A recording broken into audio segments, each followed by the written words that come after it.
want to take this moment to thank ESL India. We're gonna wreck them. Gets bashed up twice, doesn't have the lead, is just getting controlled by the nether bashes one after the other, but snacks his back with the back in the wall with ice path on top of it.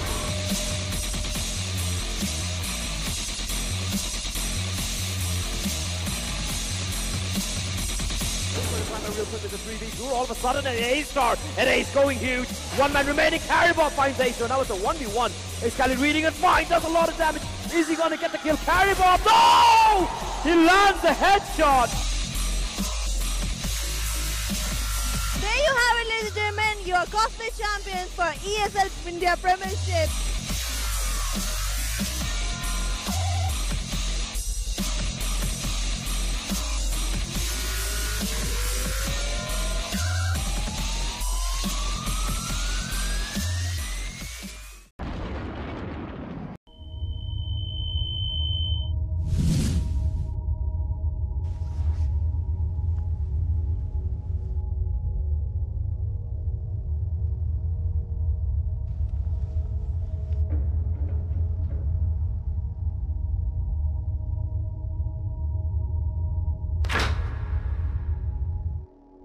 Turn around 3 times.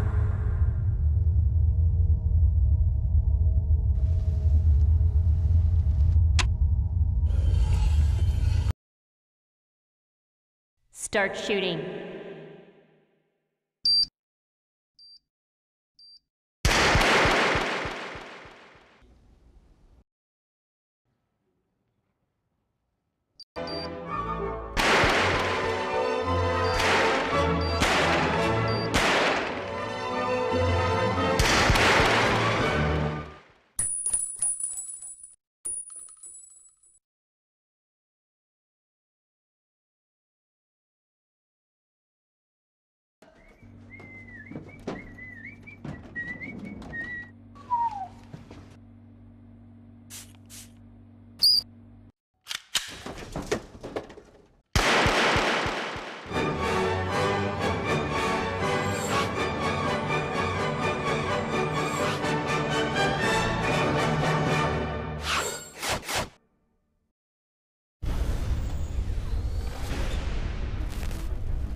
Exclusive black equalizer brightens dark scenes without overexposing bright areas.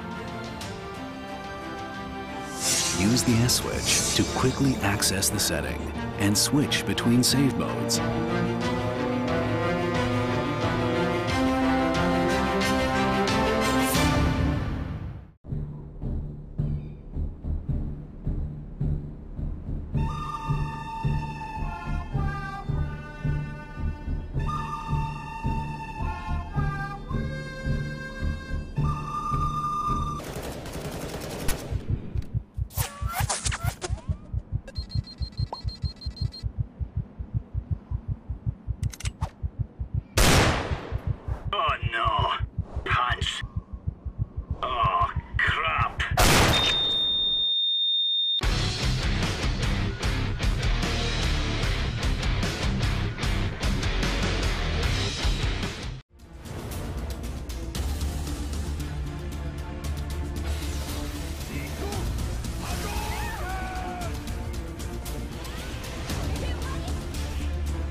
Personalize the way you see everything.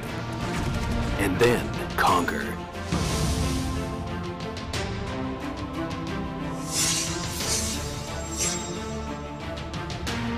Exclusive Black Equalizer brightens dark scenes without overexposing bright areas. Use the S-switch to quickly access the setting and switch between save modes.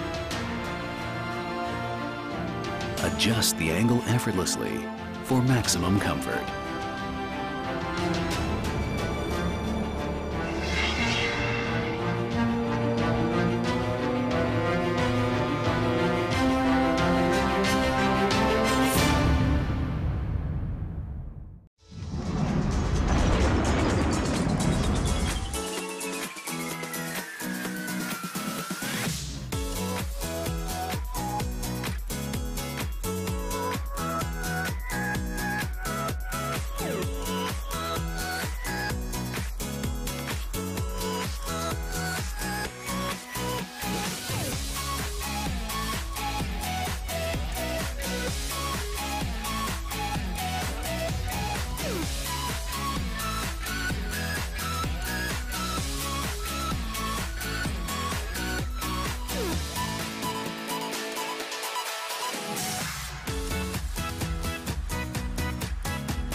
Welcome everybody to the Day 9 live stream of the ESL India Premiership 2017 fall season, available on your Facebook page of ESL India Premiership and the YouTube gaming channel of the ESL India Premiership there. And this has been brought together by none other than Omen by HP, HyperX and Zombie by BenQ, and organized by the lovely folks at Northern Gaming. I'm your host for the ESL India Premiership, Vakish Gotslebhan, and today we have some interesting sets of matches in all three of the games we are showing you every day. That's Clash Royale, Counter-Strike Global Offensive and Dota 2. So starting off with the best of our Clash Royale, let's quickly take a look at both the combatants now.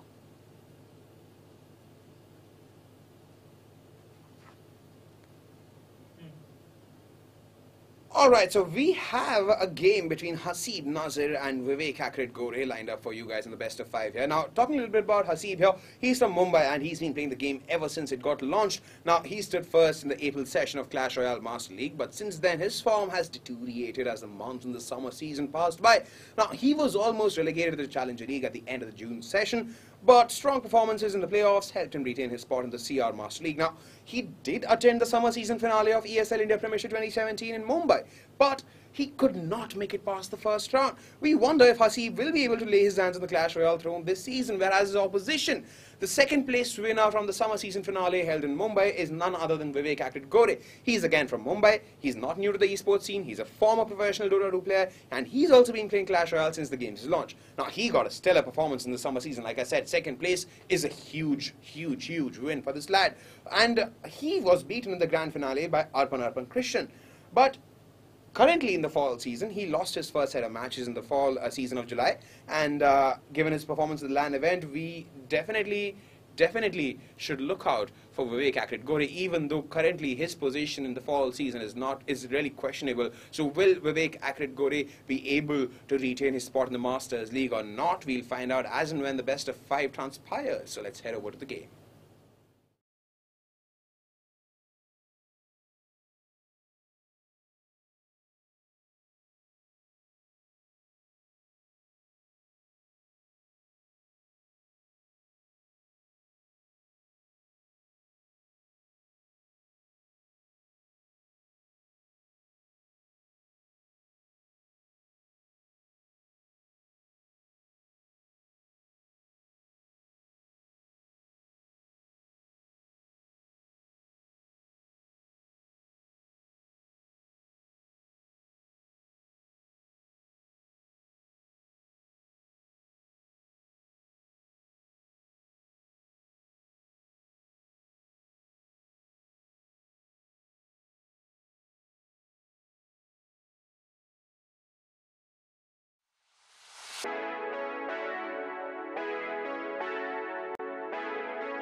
Alright, ladies and gentlemen, we are back again with another day of Clash Royale casting. And this is day 9. Yes, it is day 9. We've come a long way since day 1. And we've added 8 days to that to come to day 9. And Haseeb versus Acrid. Acrid is having a horrible time so far in the Masters League. Yeah, he won like lost 3-0 to Arpan yesterday, right? Yeah, the 3 crown victories throughout. It's been pretty bad. Sad state of affairs after the land event in Mumbai. We're hoping for him to make a comeback today. Let's see what. So true to how he played at the land, he's playing them at tech that basically no other Masters players is using. Yes. That's you see a quick hog coming out of there. So is he doing a hog cycle deck with the lightning to take down any big cards? Yes. I think he expected Haseeb to play the deep heal deck that he's been using. That proved very helpful to him so far. He's won most of his games that he's played. Yeah, and Haseeb also has a fairly low elixir deck also. Carrying one big rocket as the main item. Defensively, he has. It seems like Haseeb knew what Acrid was going to bring to the table. It's very weird. So I think he knew Acrid was just going to get something really different. Yeah. So Haseeb decided to opt to take down his enemy stars using the rocket by having all kinds of defensive cards. Yeah. And this I don't understand. You've seen Haseeb, like he sticks to his decks. Why is there a different deck out on the field right now? He must have 100% known what Acrid is playing at here. And he's put his deck accordingly. I think it's mostly because of the fact that you must have seen what last decks he's doing. Maybe that was the reason why. That's something that you can easily pull up anytime. So like you have access to the matches. Yeah, he's probably seen his opponent's matches. He made a smart decision here.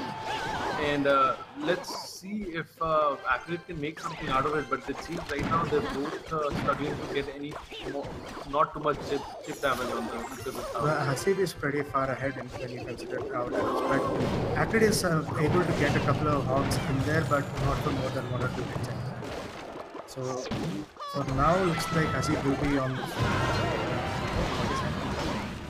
Okay, the tower came down pretty late. Now the good oops coming out of there. That's right. He messed up that and took a lot of damage on the right tower because the hog was able to connect and that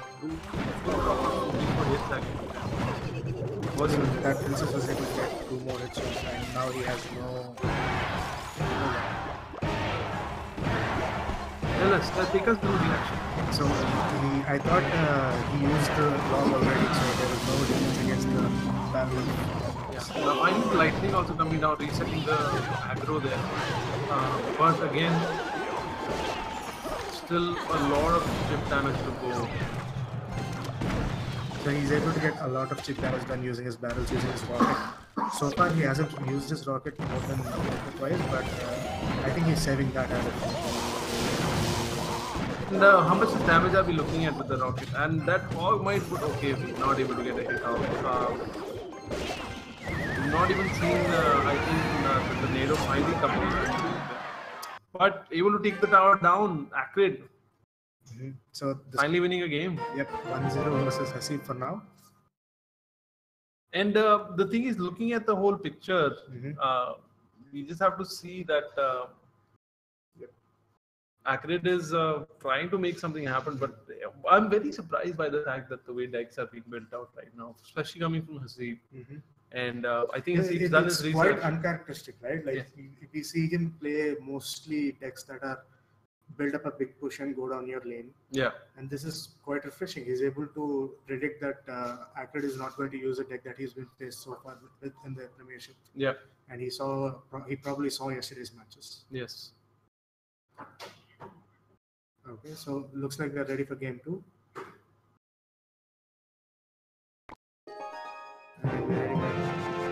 All right, game 2. Time right now says 5:56, 55, 53, 54. Sorry. So sneaky. Yes. Now.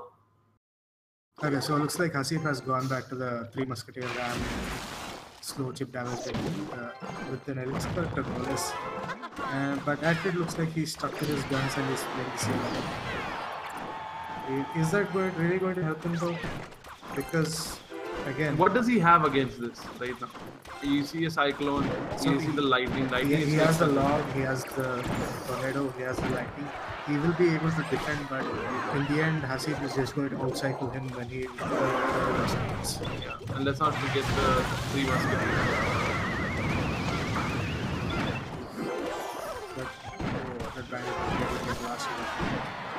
That's you speaking very lightly. Speak louder.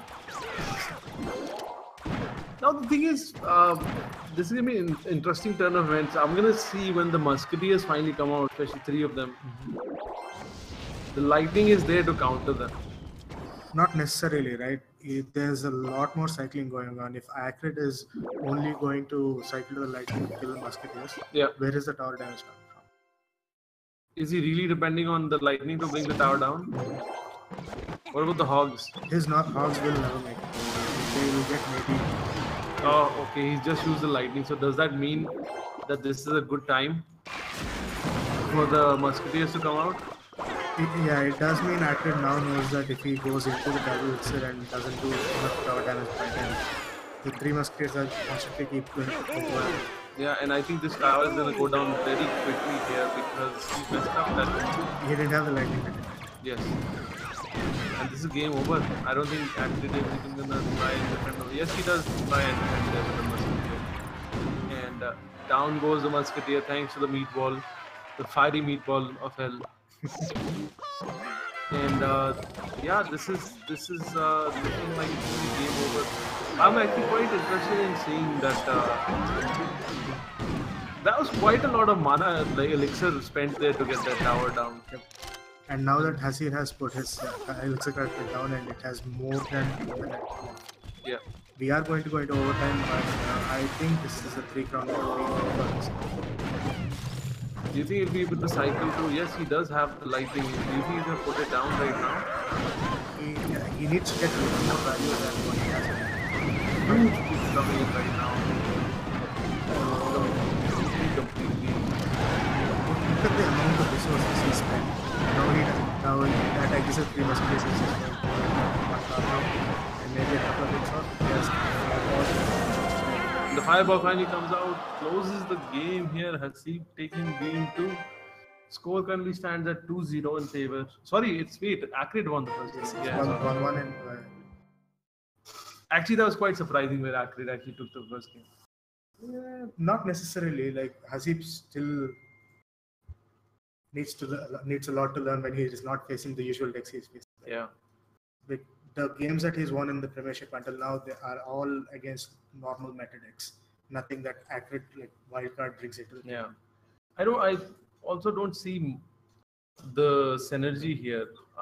What's the Acrid's plan basically? Is it to just simply chip away using the Musketeer and lightning damage? Probably like that. I don't know why cycle deck because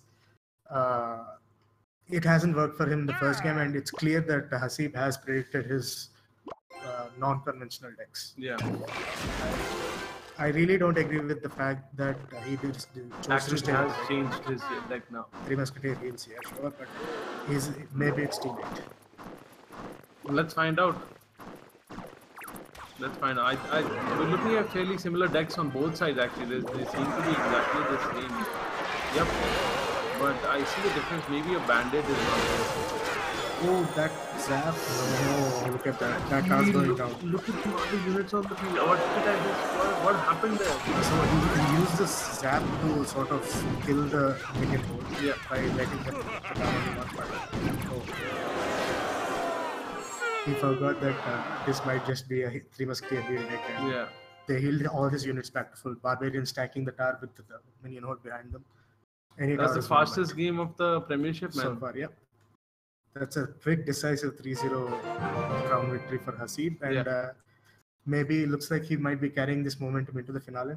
Yeah, and this, This might just be the finale. Like looking at that moment, I am sure he's going to take this game. yeah. Now the score stands currently 2-1 in favor of Haseeb. Now just waiting for the last game to start. Yeah. So while we wait for what might be the last game of the day to start, Gautam, would you like to say something? Yeah, I would like to thank our sponsors, Omen by HP, Zoe by BenQ, HyperX, and last but not the least, Northern Gaming. That's us. And we actually got the other NDI instead of the main one. So right now we're pretty blind. Yes, we're running fairly blind. And the last game that we just saw, what was that? What did we plan then? Not much. He couldn't do anything. And where's Shaurya? I think Shaurya's going to win. Why has he stopped casting? I don't know. And at best, there's 2 more games remaining, and we have to figure out how to get it done.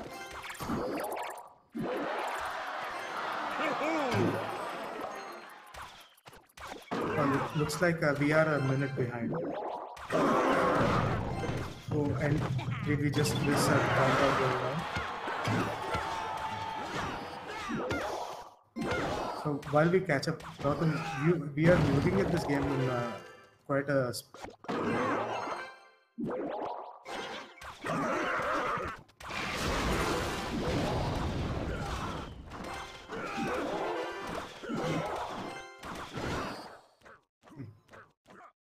Okay, so as mentioned, we were running pretty blind there in the. So, what are the changes that have come up now? Acrid opting to go for the P.E.K.K.A deck here, the defensive P.E.K.K.A deck, and so there's 2 ways to defend. There's 3 ways to defend against. You must get the lightning, the sapphire, or what's the other one? Poison? Yes, poison. Not really long. Yeah. I think Acrid expected Haseeb to keep playing the same deck because it's been very successful. And thought that 1 shot each from the P.E.K.K.A might be good defensive wall. Yeah, for a defensive unit, yes, but for an offensive P.E.K.K.A, 3 musketeers will counter the P.E.K.K.A at any rate.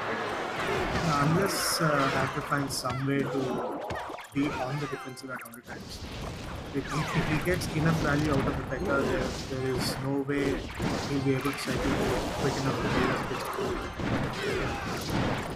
He just has to outplay. And it looks like that is what is happening. And a heal combo coming out here, immediately shut down by that fireball. But what's going on the left? Is it gonna connect? Yes, it does. Look at the damage. Haseeb, look at that genius play right there. Distracts the David Dragon with the Ice Golem. Yeah. Saving his star, like 52 HP, right? And look, how did he manage to do that? Just smart thinking. I really expected Acrid to take that one. And sadly, we were not being able to go to a game 5 here. Score right now 3-1 in favor of Haseeb. And this is the last game. Sadly, it was a race to 3, best of 5. And it's game over now. And quite sad affair. Quite sad. No, it's all right. Like Acrid, I mean, Haseeb is going back on top. He's going back to his old ways. He must be leading the leaderboard right now, right? Yes, he should be leading the leaderboard. Sadly, we can't see the leaderboard at the moment. But we got to see quite an actionful game here. Oh, yeah, the 30-second game was played well also. I would like to say that he did play well. He brought some fresh decks to the Premiership, which was quite interesting to see. But that sadly calls us the day. This is the quickest Clash Royale casting of my life, 17 minutes. And actually even less, Vagish takes up a lot of time. Yeah. Our magnetic personality. Yes, and so we'll call it a night here. Thank you so much. This is the ESL India Premiership Clash Royale casting, powered by Omen by HP, Zoe by BenQ, and HyperX, and Northern Gaming. Brought to you by us good folks at Acrid Gaming. Yeah. We'll call it a night. We have some Counter-Strike and Dota 2. next. So stay tuned. It'll be we are actually fairly ahead of time. So CS:GO will be starting in about 12 minutes. We'll see you. We'll see you guys tomorrow, same time, same place. Good night. Bye.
Welcome everybody once again to the live stream of the ESL India Premiership 2017 fall season, brought to you by Omen by HP, HyperX and Zavi by BenQ, and organized by Norden Gaming. Now what you just witnessed, this is for the people who have been watching us since 6:30 p.m. Either on the Facebook page of ESL India or the YouTube gaming channel of ESL India Premiership. What they witnessed was this epic match between Haseeb Nasir and Vivek Acrid Gore, in which case Haseeb Nasir prevailed. 3-1 the final score in favor of Haseeb Nasir, and he goes home with a victory today against the second place winner of the summer season finale of the ESL India Premiership 2017. Now everybody joining us just about now, this is where I do not like you folks, but it's okay, fine, it's better late than never. You were supposed to join us at 6:30 p.m. folks, but it's alright. We have a CS:GO match in the offing between Team Scorchers and one more team, so let's quickly take a look at both the teams here and figure out what's in store for us. Now we have a SemperX Scorchers match in the offing. Now talking about SemperX here, they are one of the top teams in the Indian CS:GO team, and they have managed to register top performance in the different months of the summer season online session. Now they attended the summer season finale in Mumbai but managed to finish in the 5th and 6th position. And the recent fall season transfer window, the team brought on board players Swapnil Markilan Mahajan, Sharan Buster Dave and Akshay Kapasinkar, who hail from teams Shooting Monkeys, Team Respect and Eternal Esports respectively. Now the team, however, bid goodbye to Ishpreet Hunter Singh, who has now joined the ranks of ND Gaming and is expected to be an esteemed dark horse in the ongoing fall season. Now their opposition, Team Scorchers, of the many teams opting for a name change, they opted for a name change from their previous name called Team Wolf, and they have also got significant roster changes. Ritesh Shah has taken a sabbatical and will not be playing this session, whereas former SemperX players Krishna Krish Salecha and Mithil F. Sawant have joined the team. Now this lineup looks pretty promising, and miracles are said to happen, because last time we saw them on the television, they defeated the opposition brutality. So will they be able to do the same magic again, just like they did on television? Which also brings me to the main important fact that every day at 2:30 p.m. IST, you guys can check out some great Counter-Strike Global Offensive action exclusively and for the first time ever on Indian television sets on the channel D-Sport. Contact your cable operators if you can't find the channel or if you don't have access to the channel, and they will help you more. But for now, let's quickly head off into the Counter-Strike Global Offensive match in the offing.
want to take this moment to thank ESL India. We're going to wreck them.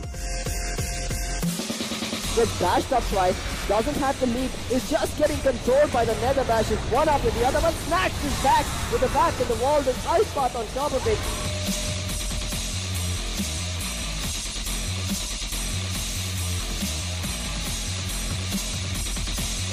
Real quick with the 3v2, all of a sudden an ace star, an ace going huge, one man remaining, Caribou finds ace, so now it's a 1v1, Acrid reading it fine, does a lot of damage, is he gonna get the kill? Caribou, no! He lands the headshot! There you have it, ladies and gentlemen, your cosplay champions for ESL India Premiership.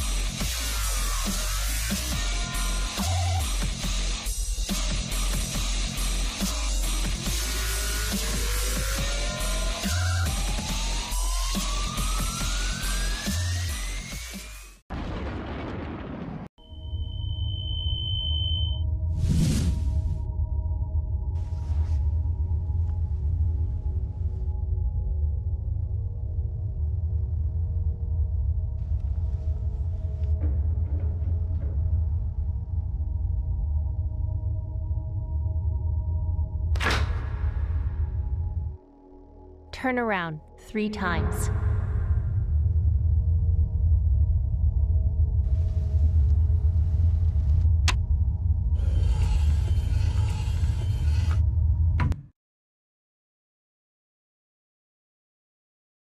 Start shooting.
Exclusive black equalizer brightens dark scenes without overexposing bright areas. Use the S switch to quickly access the setting and switch between save modes.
Personalize the way you see everything. And then conquer.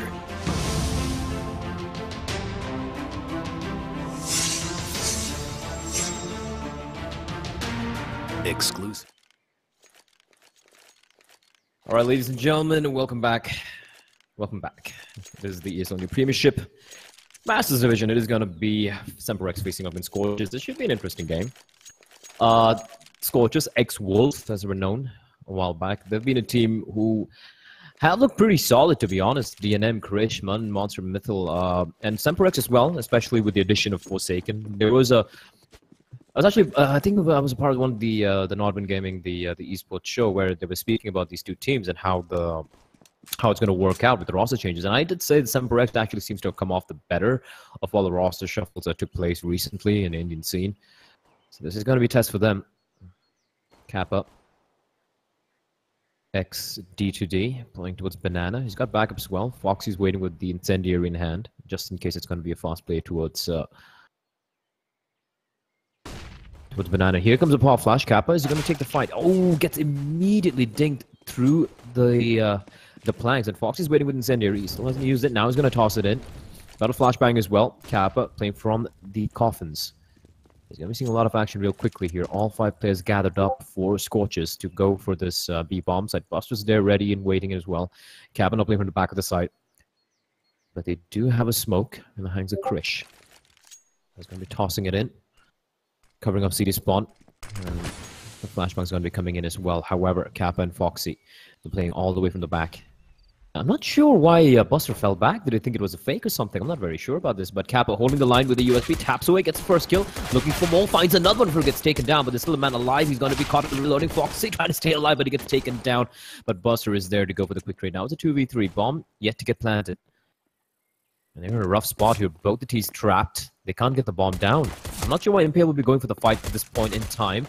Impale's going to get the kill onto DNM, leaving it all on to Munnan. 17 seconds, 3 kills to get, but Impale will impale him with the USB. That's going to be the first round. Going away to SemperX. Nice hold, and Scorchers a little uncoordinated when they went to the B bomb site, if you ask me. They could have swarmed the B bomb site, got both the kills, but great work from Kappa there. He was already down to 40 points of health, 43 I think points of health, and he still got his 2 kills. We'll be seeing the Tech 9s and armors coming out from Scorchers. Didn't get the bomb down, so that means pistols and armor, and that's interesting. 3 P250s, and they've actually bought up a little bit of utility. Monster's going to be leading the way. Tech 9 is all alone, though. Not taking any damage. Pushing in real quickly before the nades manage to deal any damage.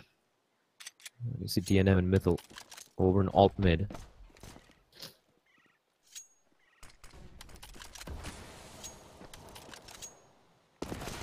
First kill will be going the way of Foxy. Meanwhile, DNM does get a kill on a Forsaken as well towards Boiler. He's picked up the MP9. Not exactly the best of weapons to work with. I'm not a huge fan of the bar from SemperX. Like, they should be expecting a force buy from Scorchers, and the fact that it's 2 FAMASas, 1 UMP, and 1 MP9 and the MP7, that's a curious buy from SemperX. It's a 4v4. There's DNM. Still making a little noise over at mid.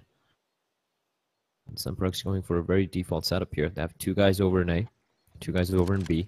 Kappa and Foxy, the 2 SMGs. Here comes the smoke. Man's going to be leading the way. You can see Kappa. He's got Incendiary in hand. He's going to be tossing it in for Sake. Foxy, and my bad, taking a lot of damage, but he's going to get taken down. But Kappa replies back with 2 quick kills. He's down 18 points of health, but he will make his escape. The problem is he's stuck. And it's going to be DNM who gets to kill. Perfect flank, and now the 2v2. Bomb should get planted as DNM cycling to the weapons. They picked up the MP9, tossing over the UAV over to Krish. And the retake is on Impale and Buster. They got a FAMASas, they got utility as well as smoke and 4 flashbangs to work with. And a kit 2 in the hands of Buster. Smoke's going to come out. Look at the bomb plant. This is an interesting position to defend. But Impale's going to find Krish. It's all on DNM. MP9, not exactly the best of guns for this range. And the smoke. Oh no! The smoke from his teammate, and he will not find anything. Impale's going to get the kill. I like what SemperX did there. They actually used the smoke from Scorchers. Probably not that well thought out. And Krish getting taken down kind of let that defense to pretty much crumble. But 2-0 to SemperX. Scorchers, though, still good to get off their, get the first round on board. It's going to be a full eco. Might be seeing maybe a few upgraded pistols, but shouldn't be seeing any armor being purchased. Monster with the Tech 9 once more. 3 nades. That's interesting.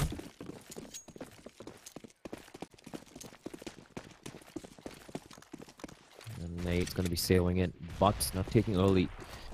Not going for an early take here. Nade's going to be sailing in now, but it's going to be a little too late as SemperX getting early, trying to inflict early damage, and no one really inflicting any damage on either team. SemperX is doing it, falling back. Impalin just on a P250. Looking to save the money to probably go for an AWP, probably. Spots out the first guy, finds Krish. The timing is perfect, and he had the smoke out as well. Impale with a P250, doing a lot of work. He's going to fall back now. Kappa and Foxy are waiting. Lying a bit. Monster's going to be the first guy to make contact. Kappa's going to drop him. He's still holding the line. He knows his P250s. Foxy goes for the spray. Finds both the kills, and that's going to be pretty much a flawless round for SemperX. Impale picking up 2 kills as well with P250, and now he's going to be able to go for an M4 buy. Thought he might be going for an op buy, but 3 M4s, 2 for Moses. 3-0 to SemperX.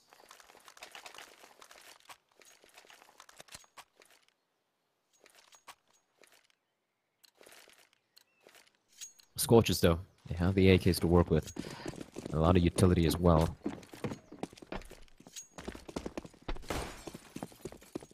Primarily because they got the bomb down the second round, so that's where they go with this.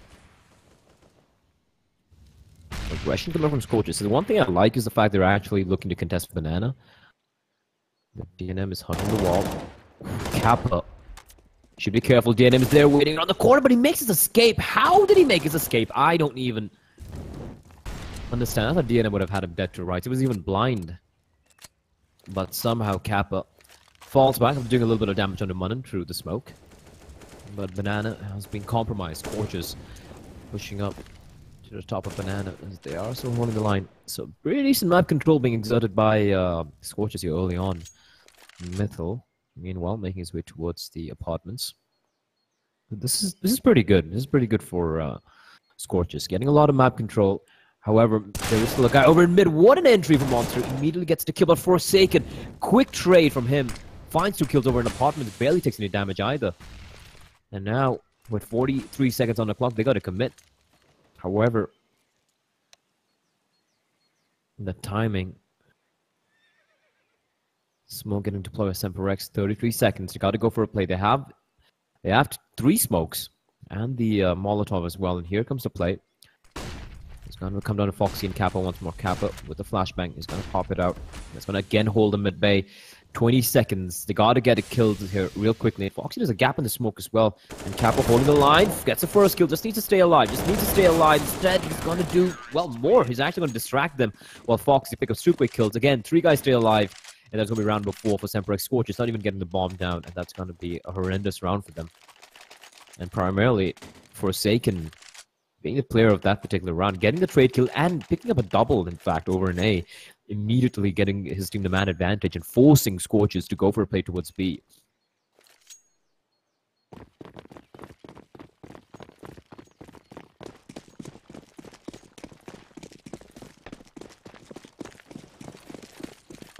That's Buster opening things up. He's looking to take the fight with an M4 of his. Finds Munnan.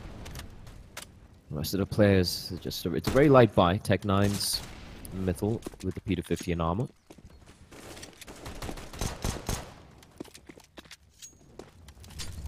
Look at the aggression. Look at this aggression coming out. But DNM is going to get the kill. Foxy does manage to trade. And Incendiary is going to keep the remaining teams at bay. Another Molotov is going to come out. They're going to be just pushing him through the smoke. Then Foxy's waiting. Monster. He had to push on or fall back because the Incendiary isolated him from the rest of his teammates. And now they got to commit. Mythal hogging the smoke. Kappa. Through the smoke, Mythal with a P250. How did that even happen?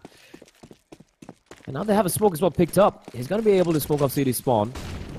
Buster tossing in the Incendiary, waiting for backup to arrive in the form of his teammates, wrapping around from Banana. But this is a very expensive round. I have no idea how he got his 2 kills. Did he even spot them out through the edge of the smoke? No idea. Retake is on. Buster waiting for the smoke to dissipate. They don't have nades or incendiaries to flush out the T's. Krish playing at the back of the side. They know exactly where they are now. Clear out all the angles. Buster's going to be leading the charge. He's going to get the first kill. No, he's not. But he will get traded, or Forsaken is there to mop the remaining players, and they will get the defuse as well pretty comfortably. Kit in hand. 5-0 to SemperX, but an expensive round. For Scorchers, though, they get the bomb down, and it was an eco round, and they get 4 kills. So they should be pretty happy with the way that particular round played out.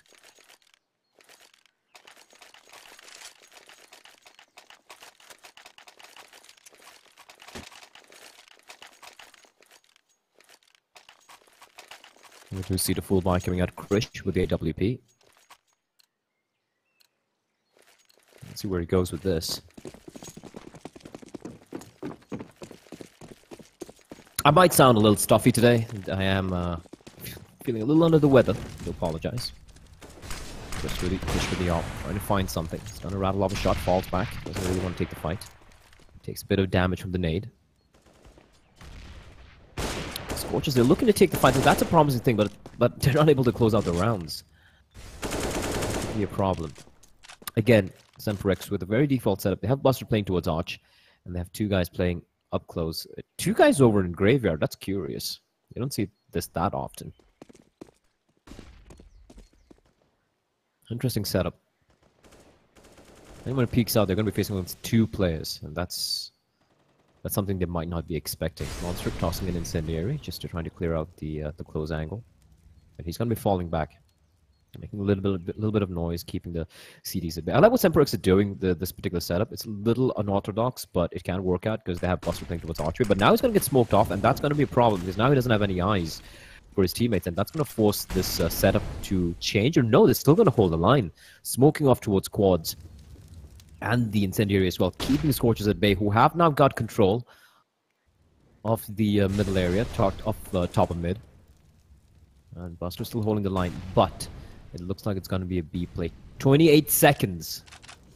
They need to go for a play. Mythil is going to get the kill. No, Buster will find him, and now it is going to be the play towards the B bombs at Kappa and Foxy.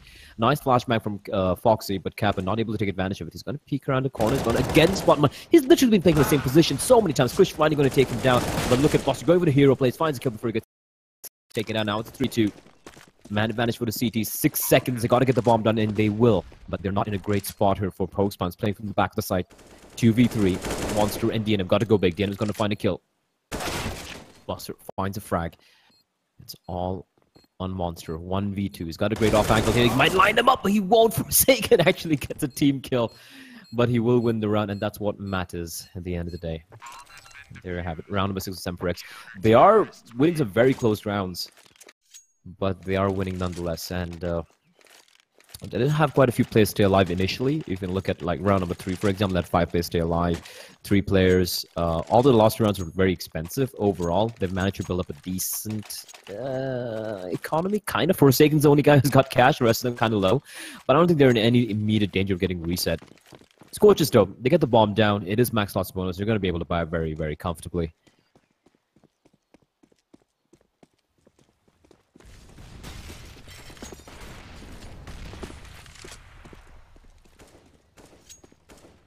Mythil is again leading the way towards apartments.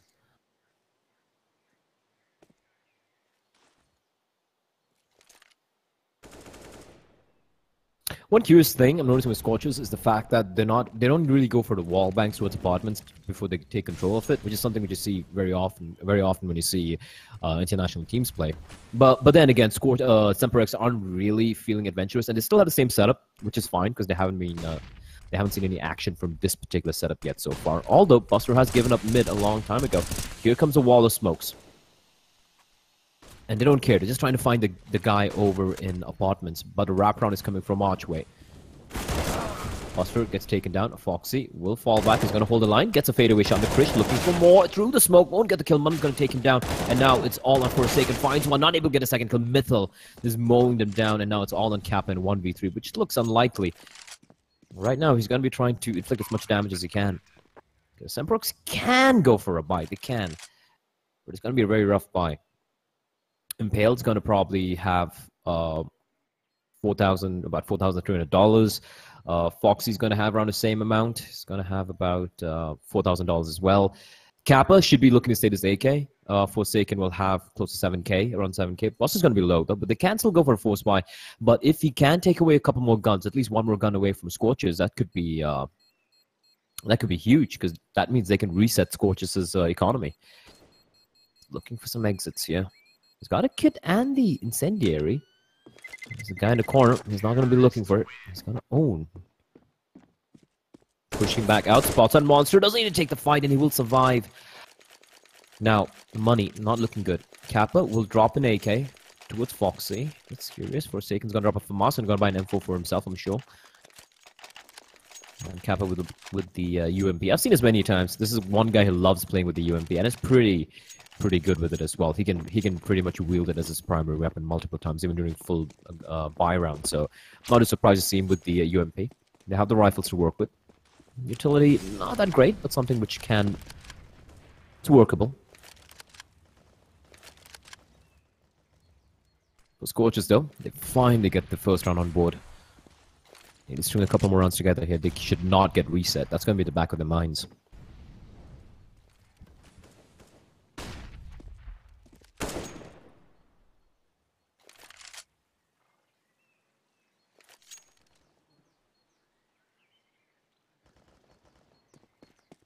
Metal once again. He's been on point, getting a lot of opening kills. Impale, trying to mix it up. Gets taken down.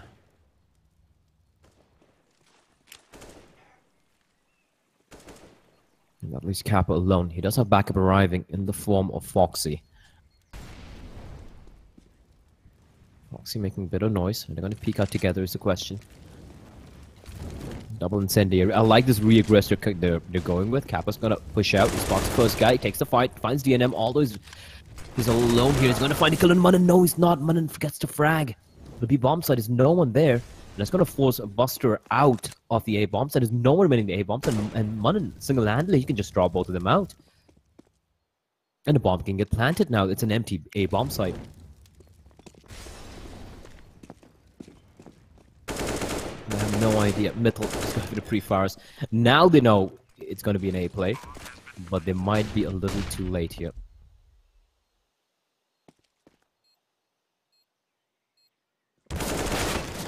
Krish will take the fight, gets taken down.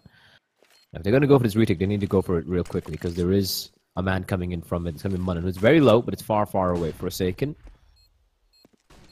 He's going to check towards Graveyard. He doesn't need to. He spots out Monster, who takes him down.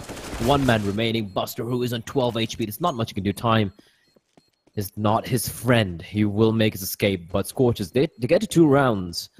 More importantly, SemperX's money is not looking good now.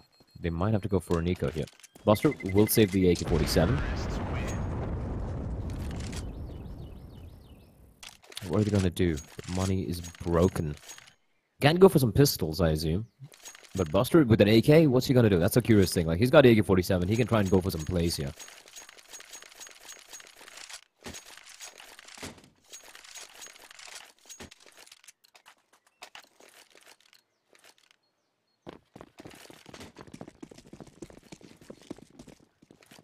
So, just a few P250s being purchased by SemperX.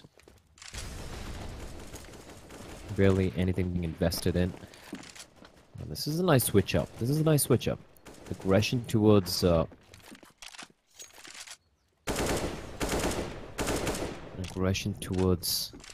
apartments. Monster trying to go for the wall bang. He's not going to find anything. The 3 guys waiting for them though towards apartments.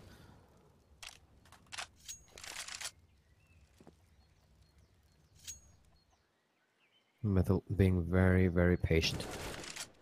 Monster's gonna find Foxy. I've seen the 2 more players is the question. 2 guys lying in wait. And Monster's gonna fall back. It's all about timing. Tossing another Molotov. Forsaken pushing out. Monster still holding the line. He's very, very paranoid, being very methodical. But it is going to be the B play coming out. There's still a man though waiting. Lying in wait, and there is Monster. He hears them. This is a great play from Monster.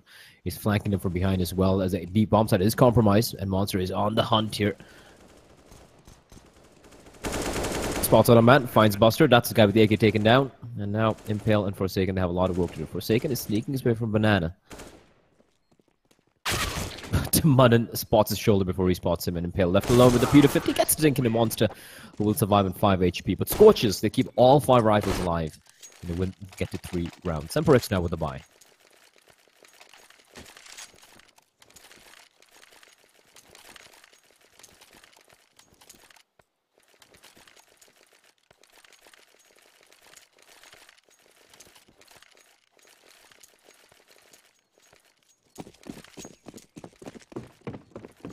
And now we do see the AWP coming out in the hands of Kappa.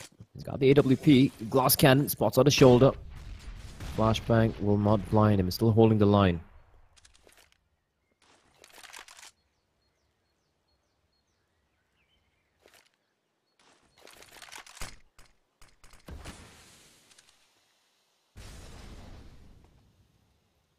Teasing him.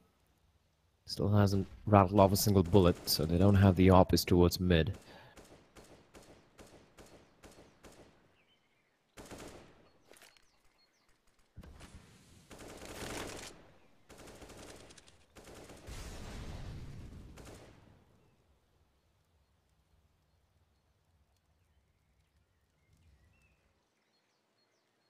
Lying in wait here.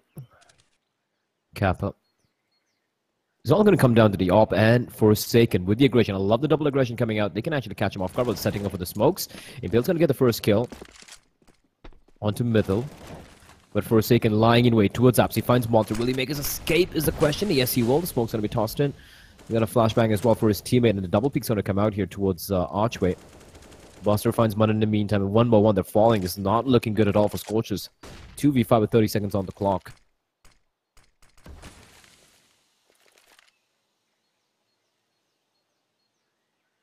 See Foxy towards Arches. He's feeling the Lancy.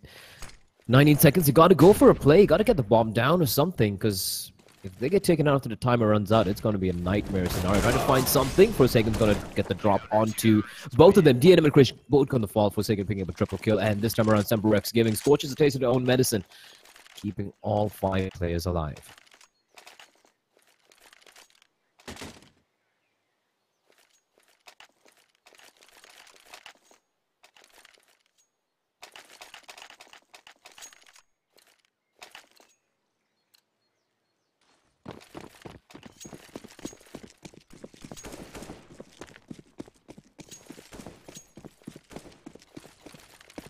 This is interesting. Double nade towards mid. However, Scorchers.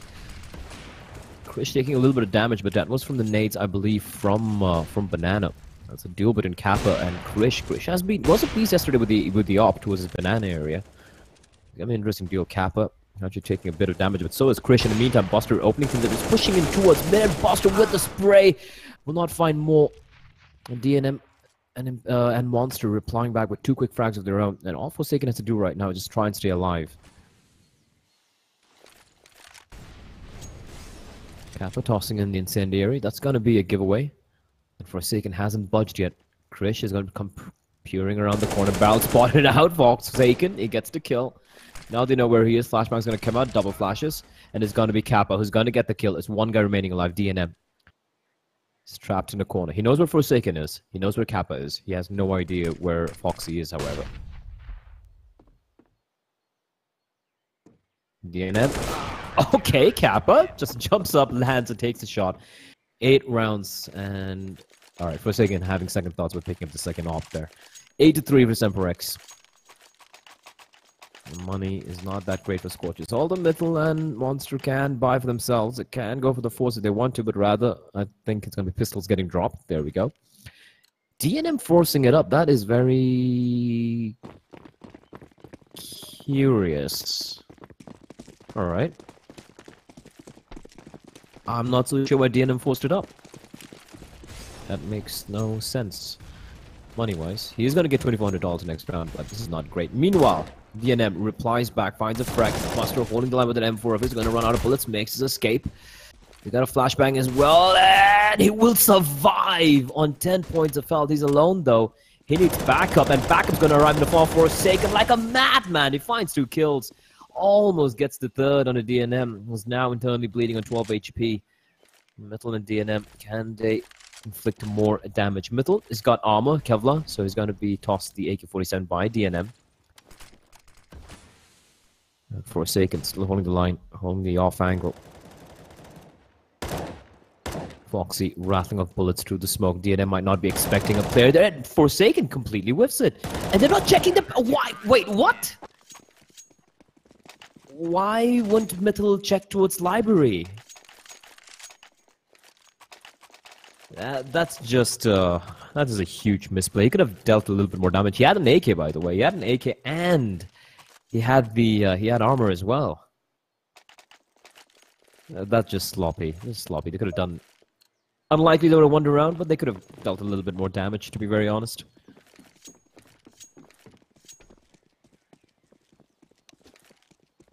Getting wrecked our Scorchers at the moment. AK's MP7 and DNM because he had gone for the force by previous round. And we do see Rehos coming in. I think Scorchers having a little bit of... I think Scorchers, yeah, having a little bit of technical issues. There we go. I think a player lagging out.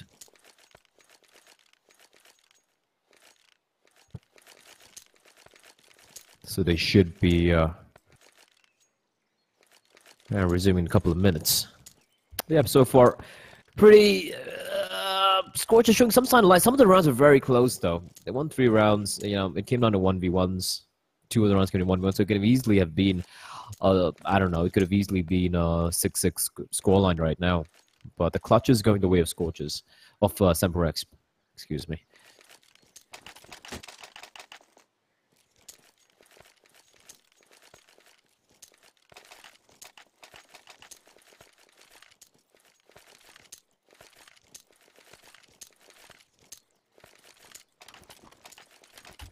So far, Forsaken being quite on point. Some nice clutch plays, some nice side holds. A great individual player, just still has a lot to grow, but overall, I think it's been the best pickup for SemperX. Got some pretty experienced players as well. Foxy, Impale, Kappa, Buster. Funny like how almost every one of them have played in MXB at one point or the other.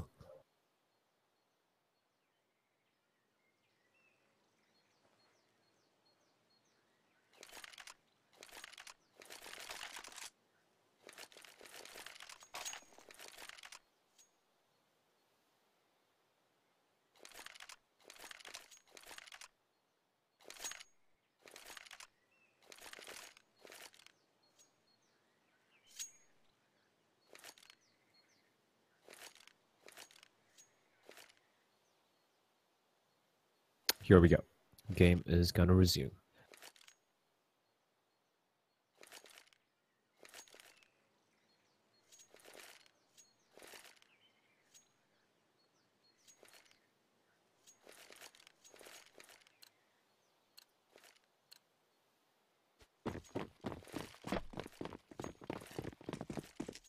Kappa with the ult once more. He's got a pretty good spawn. Might actually go for the fight here. And nope, actually.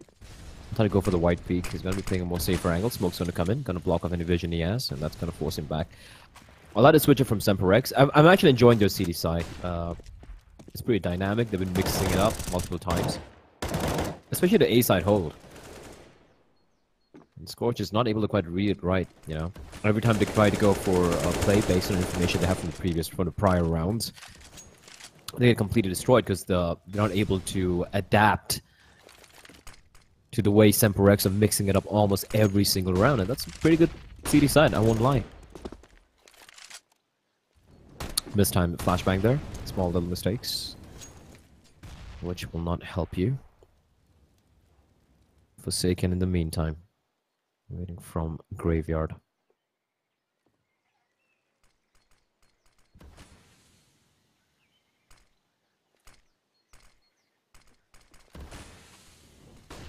It's going to be the play towards A.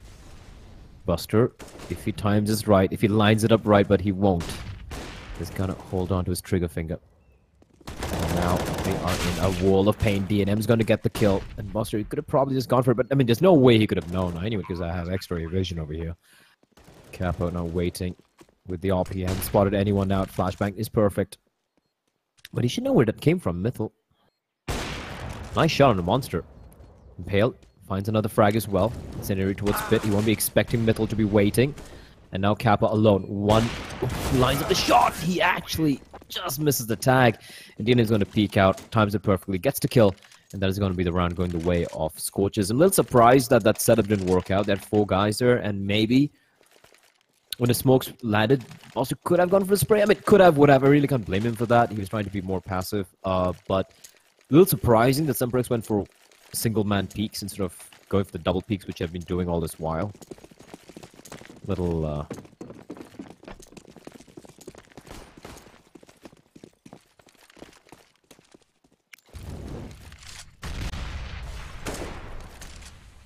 curious. DNM. Well, I have a few bullets through the smoke. He's not going to find anything. And Krish with the op, waiting for an aggression from SemperX, who have 2 UMPs. They're going to be playing up close here. This is a switch up which I'm not so sure if Scorchers will be expecting. It's very rare that we've seen SemperX playing from the brackets area of the map, from the top of mid. We usually just kept Buster towards the cubby area where he is standing in right now, and most of them have been playing towards from apartments or from the graveyard spots. So this aggression, especially Impale playing from shelter from the quads area, could catch them off guard, and the UMP can do a lot of damage. Flashbangs are going to be going for control. Metal gets a kill and Impale, no trades. And Forsaken waiting for the flashbang. You see Foxy coming towards A-bomb to bolster the A-bomb side defense, and this is a nice read from Scorchers. Getting the kill over at A, knowing that the guy over B might have fallen back towards A, and that leaves Kappa all alone. DNM finds another kill. This is huge from him, but he's going to get taken by Foxy, and that should be information conveyed. Foxy should be making his way here. Perfect time incendiary from Kappa. It's going to keep them at bay. Flashbang's going to come out. There's a nice flashbang, and Monster gets taken down. Kappa finds another one. And then Incendiary separating the 2 terrorists as Mythal is coming in for the hunt. Krish is going to find Kappa. Now it's a 2v2, and Foxy takes him down. All on Krish. 1v2, 14 seconds on the clock. He's got to get a kill first here. Finds one. Needs to pick up the bomb as well, which is dropped out in the open. There's no time remaining. He's got to go for the kill here. There is no time remaining. Oh no, there's no time to go for the plant. The round is done. SemperX going to win it. Krish not keeping his eye on the clock, and he goes for the fast goal, misses it, but he will keep his gun alive. But that was such a crucial round. He could have, I think it was in 2 minds, not keeping his eye on the clock, but there's no time remaining. I thought he'd just go for the fight. Either go for the fight or go for the plant real quickly, but okay, working out. 10 rounds for SemperX, and the money is kind of crushed for SemperX. Sorry, for Scorchers. They do have the AWP, but apart from that, Tech 9s and the UMP, not that much to work with, to be honest.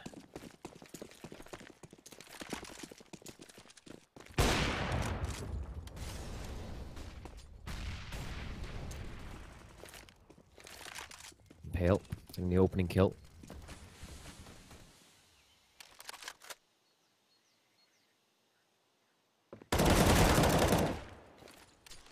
This is a great 1-2 combo from Impale and Forsaken. Apart from like just 2 or 3 rounds maybe when they, I think just a couple of rounds where they made a couple of small mistakes. Apart from that, they've been solid in the A-bomb side. Well, now 3v5. Krish with the AWP. He's got to go big. He's way at the back. They're waiting for the smoke to dissipate, and Kappa's waiting. He's got a flashbang as well. Going to drop in and finds 1 kill. All in Krish with the op. Finds 1. Goes to the nose scope. Misses it. Kappa will end him. It's going to be 11-4. For SemperX, pretty solid CD side, but then again, you know, almost all the Indian teams we've seen so far, they've had great CD sides in Inferno, but all the T sides are pretty much non-existent, and that is going to be the problem here. What do SemperX have on the T side?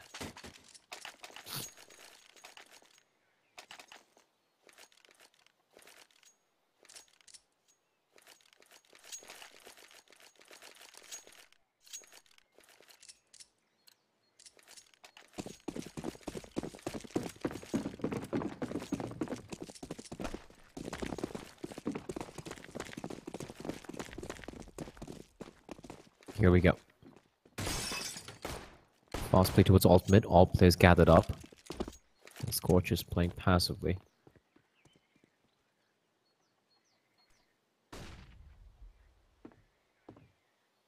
Metal just lying in wait.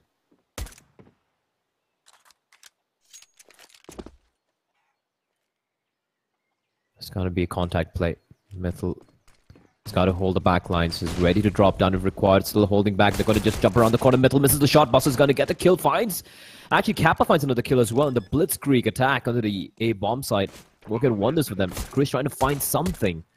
But this is looking rough here. All 5 players. And look at where Forsaken is as well. He's waiting towards the apartments area.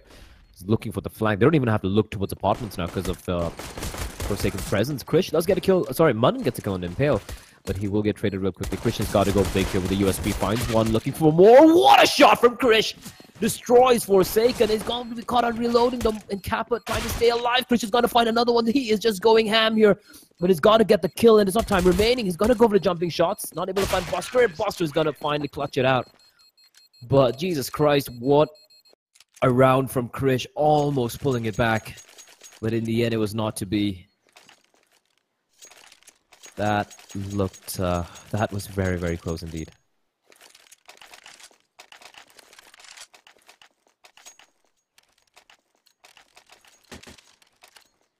And SemperX, I like what they did, clinical, but maybe the post plans could have been a little bit more solid, to be honest. That looked very risky. They took some fights you didn't really have to take, and nice tag coming in from Mr. Krish with the scout, and he's got armor as well. He did get 3 kills, so that extra money allowing him to purchase the Kevlar alongside with the scout.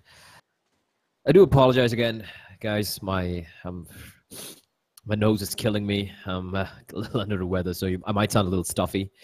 Might not be able to hear me that clearly, but yeah, hopefully should be fine by tomorrow. Just gotta have some chicken soup. Always good for a cold. Buster, meanwhile, making his way top mid. He's got company as well. And ooh, this scout is doing a lot of work.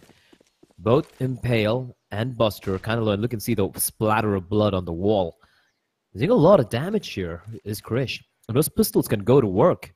Those 5.7s can really go to work against Impale and Buster, who are now carrying the SMGs. There's just a 1 AK in the hands of Foxy. And here comes the play. Are they going to check above? No, they're not. DNM's going to get the kill on the Buster, who was low as it was.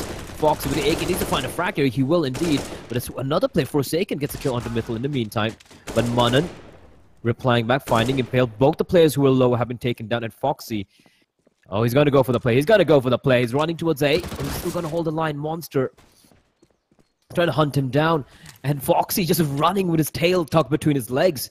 Like a desert fox, he will make his escape. And Forsaken's holding the line. Finds Monster. Takes him down. And this is a great call from SemperX. It was looking a little scary, but now it is a 2v2. Although Krish does have the armor, the Kevlar, and Manan has the Desert Eagle. So they don't have a kit though. So they need to get these kills real quickly. And Forsaken just roaming around towards apartments. Foxy playing from the pit behind the headshot spot. Rocket flashbang.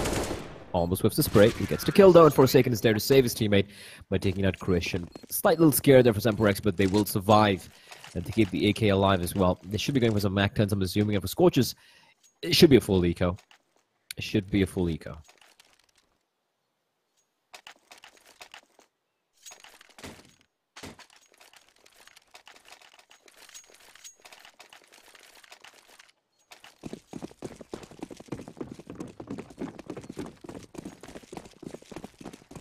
USBs all around.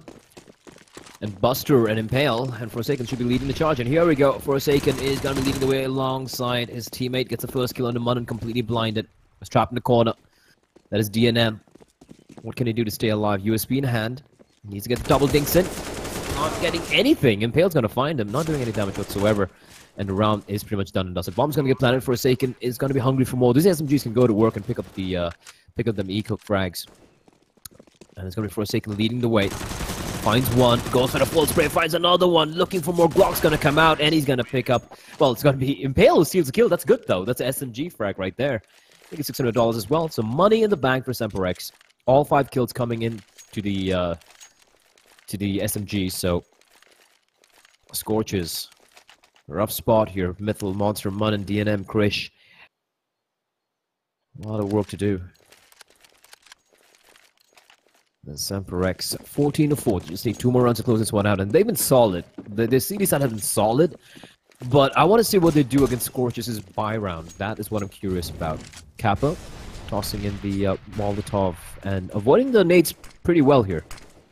Smoke's going to come in, but he's going to push in. He's going to try and ensure that Scorchers don't get any map control over Banana, which is very good. Buffalo's going to come out.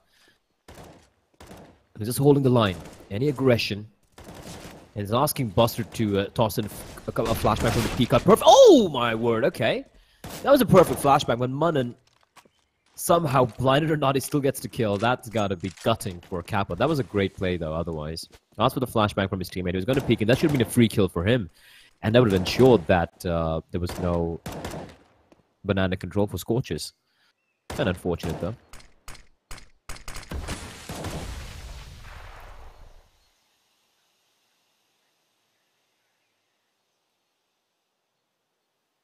The Scorchers. I'm still not so sure why they changed their name from Wolf to Scorchers, though. They were playing with the Scorchers tag earlier. Maybe the IP holder of Wolf said, no, you can't have that name or something. I don't know, man. I don't know. But here comes a play towards mid. There are 3 guys waiting there, and all 3 guys on the side. This is an interesting crossfire. Monster finds one. It's a pretty nice setup here. 27 seconds, and they're getting completely slaughtered. For seconds left alone, and Krish will end him with the USP. All 5 players stay alive for Scorchers. That's a nice setup. 14-5. And we do have tactical pause, which should be called by Impale.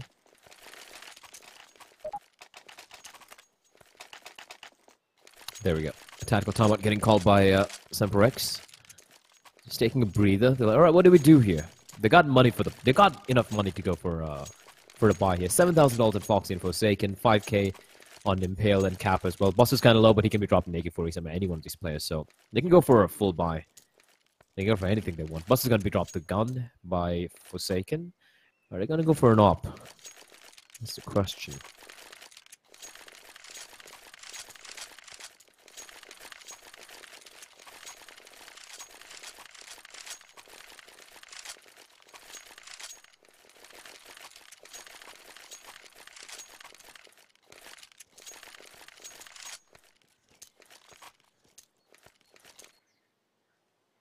Impale, Buster, Kappa.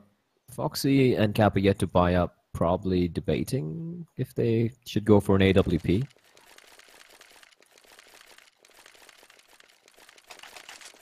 Which can work out, but I don't have to really go for an op play here, to be honest. Because that's going to be an expensive investment.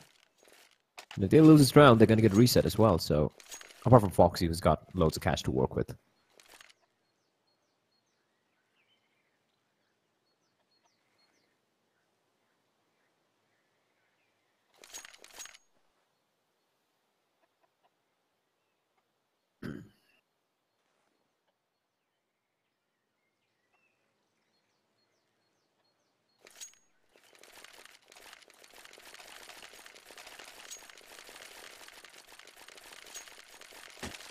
So here we go. Resume is going to be coming in. It's going to be AK's utility, and I'm curious to see what they have in mind here.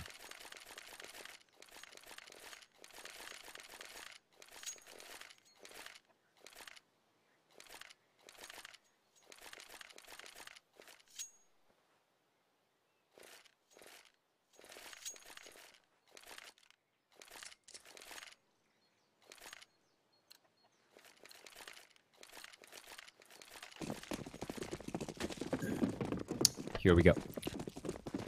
AKs all around. 8 AKs in the server. That's interesting. And aggression from Scorchers. Just an avalanche of nades being tossed in. And look at the damage being inflicted. Buster's on 37 HP. Kappa's on 6 HP. Barely alive. He's probably wondering what the hell just happened there. I like the switch up from Scorchers. Just a cascade of nades. Getting map control as well. Getting that banana control. Well, this is what I was worried about, like I said. It's like almost every team in India have a pretty good CD side on Inferno, but the T side is pretty much non-existent. They just seem to rely a lot on just clean execute, so they rely on just getting an opening pick. But they don't really go for map control-based plays. Foxy is pushing it a little bit. Gets spotted out, though. Should be asking for a flashback, but there's no one close by, and Kappa's so very low. He's going to go for a Oh, White Flash, and now he's down to 6 HP. Cap and Foxy both internally bleeding. This is not looking good.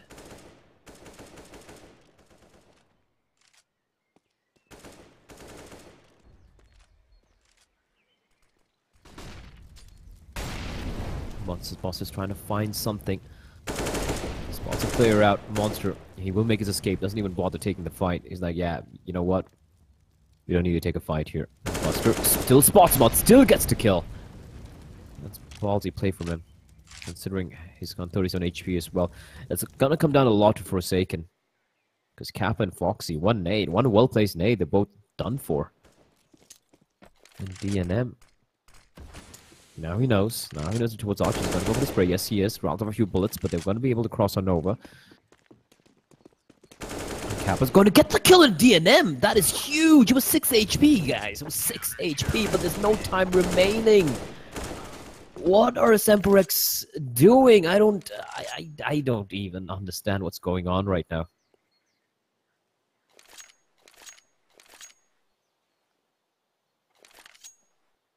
And Buster, even dying after the time ran out. Did no one look at the clock? Did no one look at the timer for SemperX? That's just brutal. Brutal reset. Now Forsaken's got to go big here.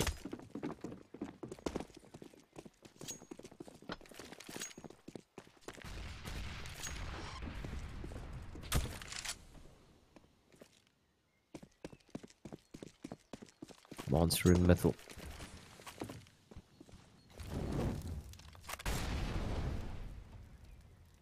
Playing from the pit area. Bear in mind, there's just pistols being purchased by SemperX. Forsaken just gone all in though, and if he loses this round, it's going to be what we're going to be seeing another pretty much a full eco. Kappa is tossing in a Molotov, but a flashbang is perfect. Krish finds two. One guy so very low, and Dino is going to find Foxy. It's all on Kappa here with the Tech 9 and a Dream. Taps away. Gets the kill, looking for more, but Monster's going to peer around the corner of the haystack. Gets the kill. Let's have a round number 7. Scorchers, slowly but surely, they are stringing a few rounds together here, and now we will be seeing an eco coming up from SemperX. They shouldn't be really going for any buy, apart from maybe Foxy and Pale. Could drop some pistols, might go for some deagles at Tech 9s perhaps. But that should be it.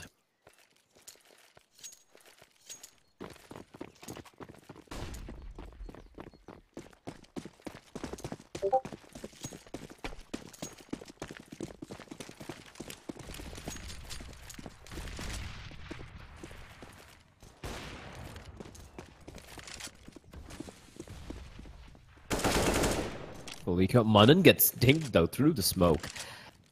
That's gotta hurt.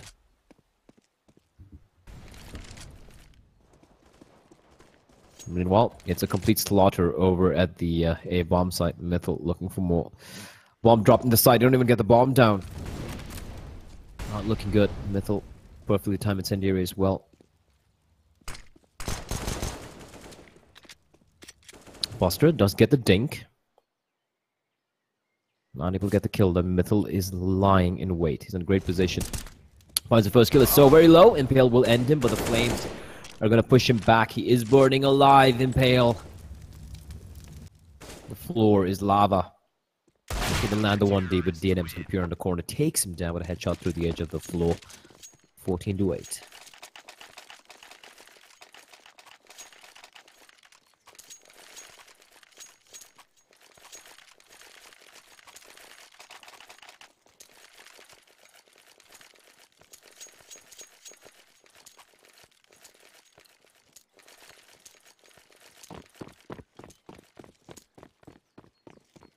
That being said, it's going to be the buy from SemperX here now. Kappa with the WP. AKs as well. Are they going to fall to the nade stack is a question against Scorchers this time around. Not really aggressing out that aggressively. Late nades. SemperX are ready and waiting this time around. Kappa should be careful. It's going to get dinked. And Buster probably asking him, do you want a boost?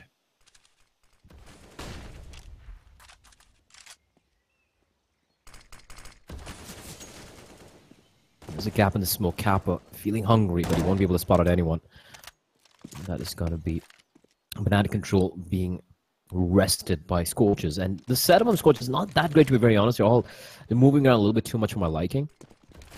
But they're being helped out by the fact that SemperX aren't really going for any map control, to be honest. They seem to be gathering up for a banana push, however. They still have 55 seconds on a clock to work with, so a lot of time for the tease.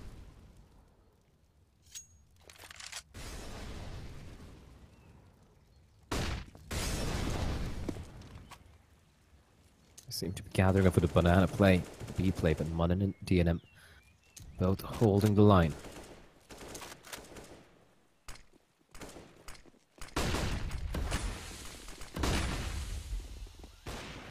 Flash is raining in. Munin kind of be playing the base play here. They're going to check the corners question, and they will, but a little too late. DNM doing great work, staying alive for Forsaken with 2 quick kills. Man advantage now with SemperX. Nice flashbang as Chris, he's going to be in a troublesome spot here. He spots out the... Does he not spot out a player? I think he spots out a body there. Takes the shot, not knowing his own teammate's corpse. And now the retake's going to be coming in middle with a flashbang up high. Foxy playing from the Hobbit position, as they're now like calling it. Forsaken peers around the corner, finds one, looking for another Forsaken with a quad kill. And that is going to be a map and match point for SemperX. They go to 15 rounds. And Scorchers, though, they got... Oh boy, money's not that great. Munin's got cash and can drop for some of his players, but this is going to be pretty spot spy overall.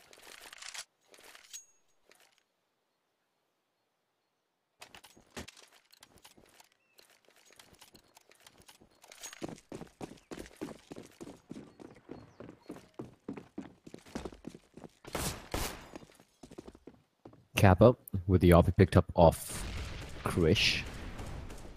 Looking for any aggression from the CTs, probably like, expecting a push to the bottom of mid. Well, Scorchers are playing it very safe. They got 3 M4s from us and 5.7 on Monster, so weaponry isn't exactly their friend. Gonna be playing very passively. Munin, however, taking Pasta down 19 points, fell through the smoke. SemperX taking it very slow, just looking. They're expecting Scorchers to go for a play here. But Scorchers, because of the fact that they don't have much utility, will be playing very much more passively. They're going to be saving their smokes and their flashes to counter the execute from SemperX late in the round. They don't even have any incendiaries, so that's going to be a problem. Foxy using his nade and the Molotov to try and clear out towards the sandbags here, but Munin's just playing. He's just lying in wait. Molotov to force him back. Pale in the meantime, over at mid, he gets the first kill. There's a chap over in pit. Mont is going to be flashing for his teammate. It's all about timing here. And Impale spots him out, gets the kill now. It's all in middle. He does have backup arriving, but they might be going towards B. Slowly inching in.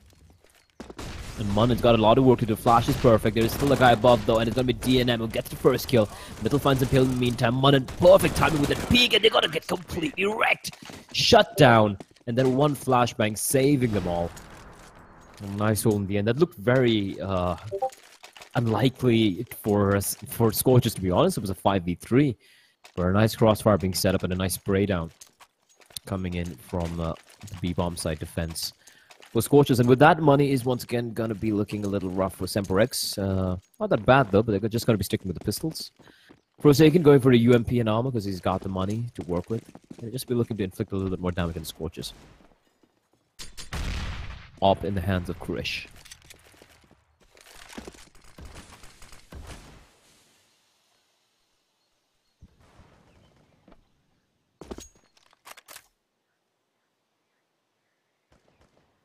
Holding the line towards Boiler. Monster towards apartments from pit, and Mythal towards the arch area. Got a lot of utility as well. As Krish is going to get the first kill. Smoking off Boiler. He's going to re-aggress out. Yes, he does. Finds Kappas while looking for more. Gets another one. And one by one, they continue taking him down. But Foxy, from behind like a ninja, gets the kill. Up is going to get picked up, and Monster will get the quick kill. Now, Forsaken is being very cheeky. He will not... Oh, I don't think he got spotted out, did he? Nope, he did not. And now Forsaken, 1v4.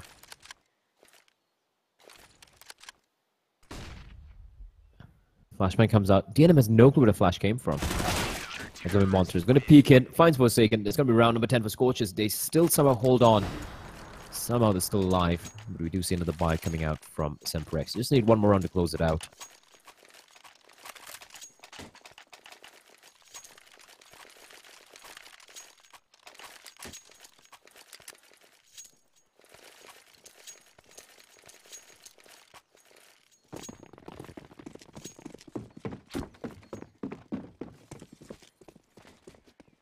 Krish with the AWP once more. Deep nade. Not going to spot anyone out though.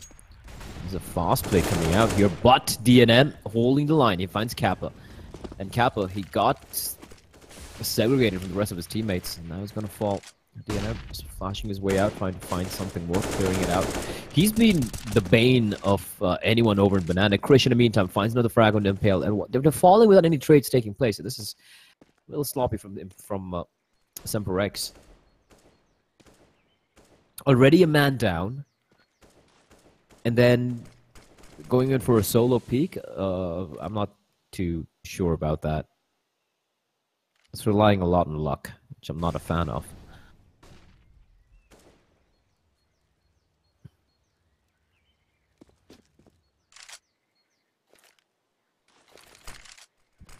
Buster and Forsaken. Buster doesn't spot the guy behind the pillar. Monster, like a ninja,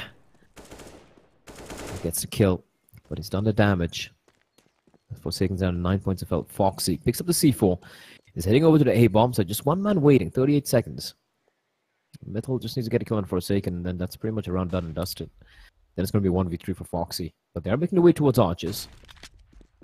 Krish is going to rotate in towards from Library. It's all about timing. Op's going to come out, spots out one player.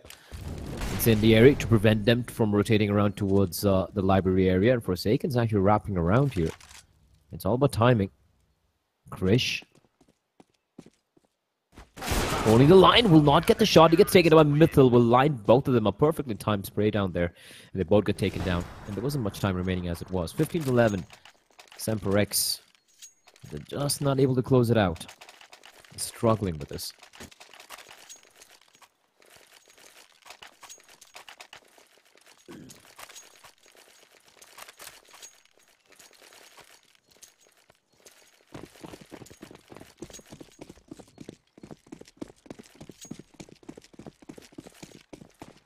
Krish, deep nade towards Banana, but finally we see a fast play coming out. DNM and Munnan. Oh, Munnan gets immediately dinged, but DNM with the spray down finds two. There's another nade that's gonna be tossed in, and Foxy, how is he still alive? I don't get it, but DNM finds both the players. He actually finds Foxy through the smoke as well. Just one casualty, DNM saving his team. They piece up a quad kill. Eco Bash. That's alright. And now they have reduced the gap just to 3 rounds. SemperX, they got 3 more rounds they need to close it out.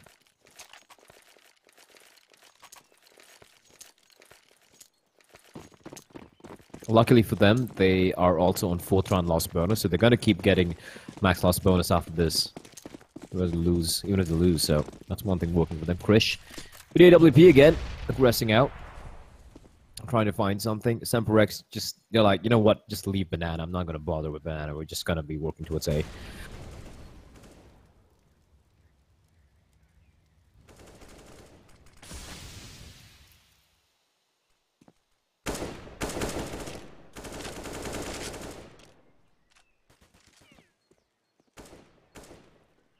Buster. Just leading the way. I'm gathering for an A hit by the looks of it. Impale. And the setup is interesting. 2 guys in the site. 1 guy in Library, that's Krish. And then 1 guy over Notch. So no eyes over in quads. They're going to allow SemperX to walk into the site. Here comes the smoke wall. Incendiary on the side. There's a guy in the pit already. But the bomb can't get planted because there is a guy towards Motorbog. DM's going to get a kill. Are they going to check the corner is the question. Buster gets spotted out, but the swarm comes in, and just like that, Munnan's left alone in a 1v3. This looks impossible here.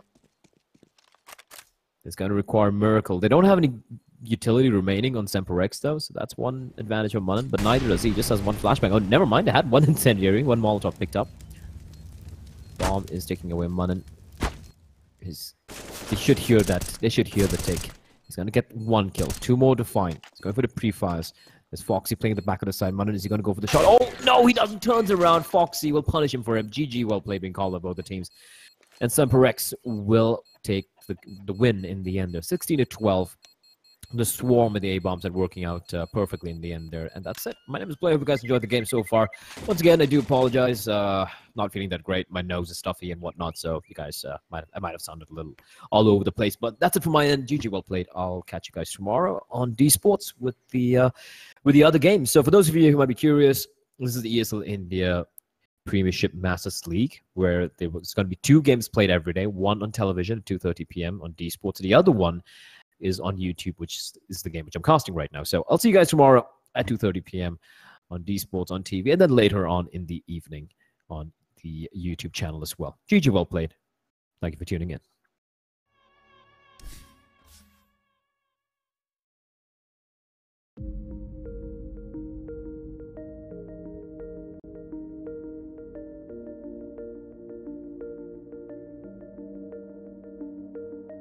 Be still now and feel the water.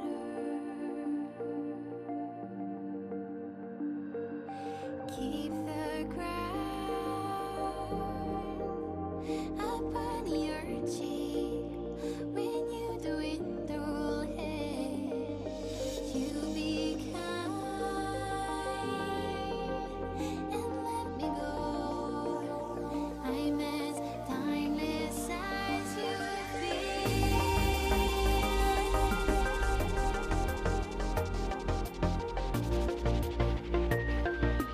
Timeless as you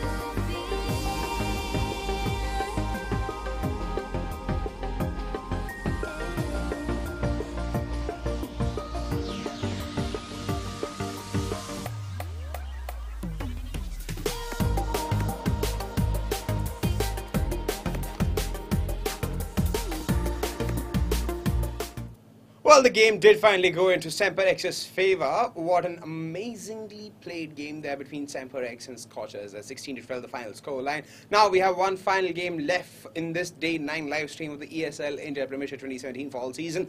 Brought to you by Omen by HP, HyperX and Zavi by BenQ and organized by Norton Gaming. Now we have a Dota 2 game between Aggressive 5 and Intelligence Quotient. So let's quickly take a look at both the teams.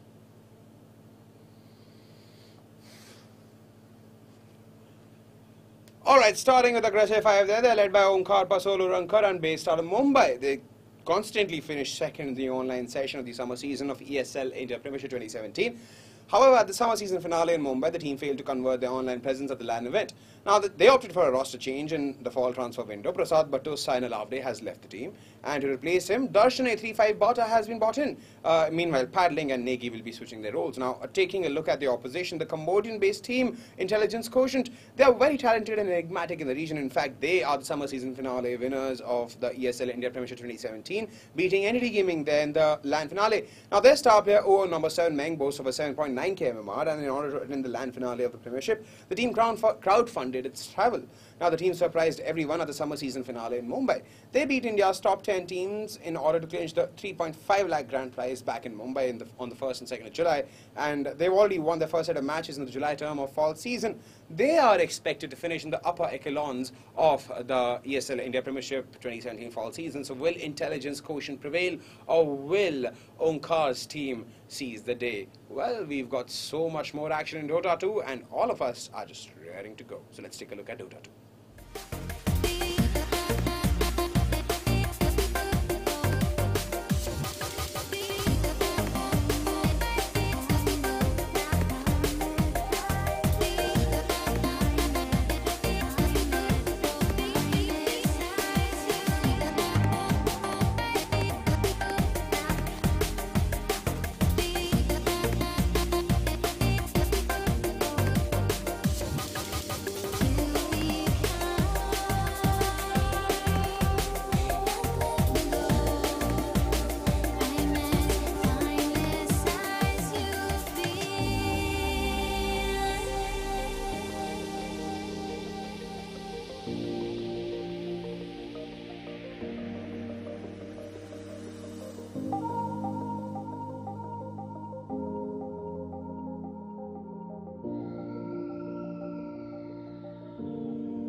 Ladies and gentlemen, welcome back to the ESL India Premiership. My name is Vivek, and today we've got Aggressive 5 all the way from India.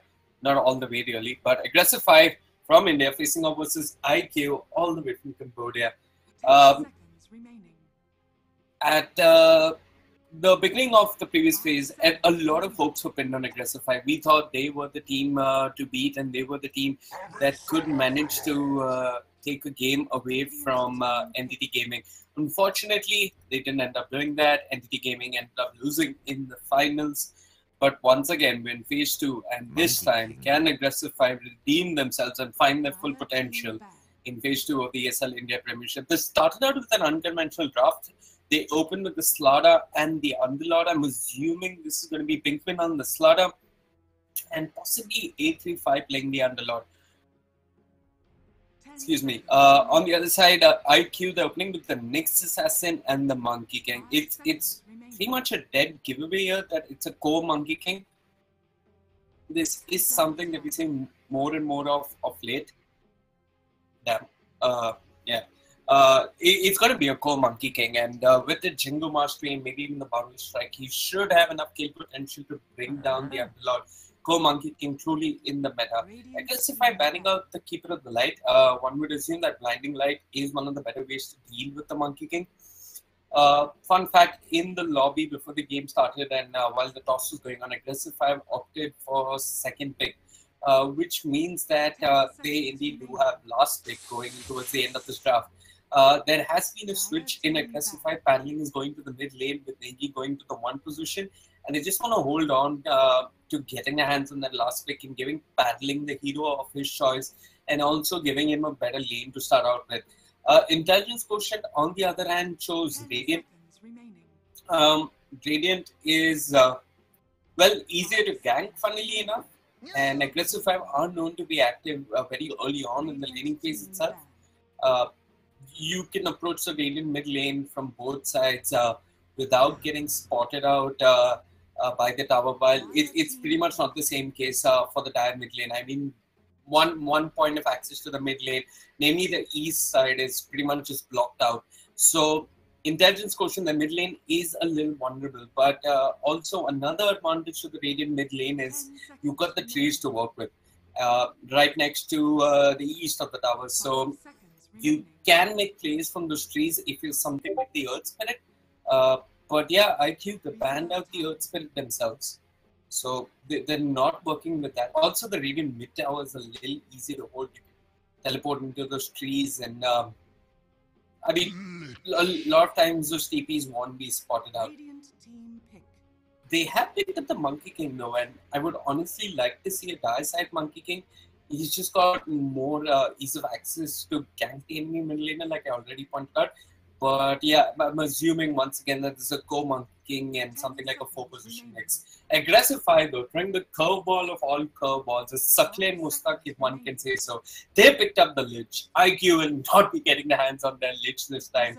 The Lich that, well, has caused many sleepless nights for those over at NTT Gaming. That Safely Lich, losing to a Safely Lich in 2017 just hurts. But NTT Gaming, they're back, and they're how? I mean, they've got Bocarino, they've also got Noya, but what's even more interesting is Evil Ash is stepping in for a bit. Now, I don't think ESL has any rules stipulating as to how many outsiders can be a part of your team. I mean, Intelligence Quotient, they're purely Cambodian, and you've got the Council, which all the way from Bangladesh, then you've got Genesis from Malaysia, you've got Shizzy's team from Pakistan. But for some reason, NTT Gaming are playing the ESL India Premiership with Evil Ash. I'm guessing that Evil Ash is just stepping in because Noya has not yet made it to the country. Also, rumor has it that Entrim has stepped down or resigned as coach for NTT Gaming. So currently, NTT Gaming are without a coach. And if Team Spartan or Adfinim are one to give you hope, then even someone who's got 3k MMR like me can step in to be their coach. But horrible jokes aside, back to the game. We're seeing a Venomancer getting banned out. IQ have been doing this a fair bit. I have been noticing a lot of Venomancer bans. He's a strong core in the sense that he's pretty self-sufficient in lane. It's something that EG likes to do without easy. give him a core like the Venomancer or the Razor or even the Lifestealer, and just leave him be in the safe lane and apply as much pressure as possible on the enemy safe lane. So IQ don't want to go up against that, hence the Venomancer ban. But they are going to go with the comfort pick of theirs, the Omni Man. This is rather interesting. I mean, you got a Monkey King who's already been buffed in the patch. He gets more armor and more points in strength in Wukong's command as opposed to damage. And I mean, every hero scales in terms of strength a little bit better now. So Monkey King is already really tanky by himself. And on top of that, you got the Omni Knight to buff him up even more. And as if it wasn't obvious enough, they're going to pick up the OD as the fourth pick. Aggressive 5. Have they got someone who could build a diffusal to purge off the Guardian Angel? Kling's good, but it's not going to be coming all that soon. It's going to take a while. It might not be his first item of choice. And yeah, I mean, Kling's would maybe like a Desolator to start things off. And yeah, he has to be really spot on with his itemization because he has to deal with a lot of physical damage. He's got an Omni Knight to worry about. And also the lockdown coming up from the Nyx. So I really hope Klings gets up to a good start, otherwise it's going to be a miserable game for them. Last man coming up from Aggressive 5 is going to be the Shaman. It is something that IQ have picked a lot. The wards do allow you to push lanes rather quickly. And yeah, he's got that extra +6 damage buff to him. So he's got that extra Harris potential early on. He's horribly slow in lane, but yeah, that lockdown, the push potential, and general utility coming out of that hero is not one to be underestimated. We're seeing a last man Invoker. I'm pretty sure Paddling plays the hero, but there was no obvious reason why Aggressive had to pick it up. I could see the value though, excuse me, for a Prospex Invoker on the side of Aggressive 5. Just provide all that more control for Klings to stay back and do all that damage. There's no, I mean, there is some setup for Sunstrike, but yeah, that general team fight control, take the mana away from the Omni Knight, be a general pest to everyone on the side of Intelligence Quotient, and yeah, that probably explains the ban. Last pick for IQ, I guess they're going to be looking for a support here. A Crystal Maid wouldn't be too bad. The Aura would be nice for the Omni Knight, would be good for the OD as well. And yeah, you just got even more lockdown and a little bit of team fight with Freezing Fields, which has some synergy with Wukong's command. 10 seconds remaining. This is provided that it is a core Monkey King, but holy hell, I've been wrong once again. Or I might be right, this could be a support Omni Knight and still, no, doesn't make sense. So it's an offlane Omni Knight. I guess CUBB will be taking up that role. And we got a support Monkey King as well as a Nyx Assassin. So yeah, the Monkey King as a support works rather well.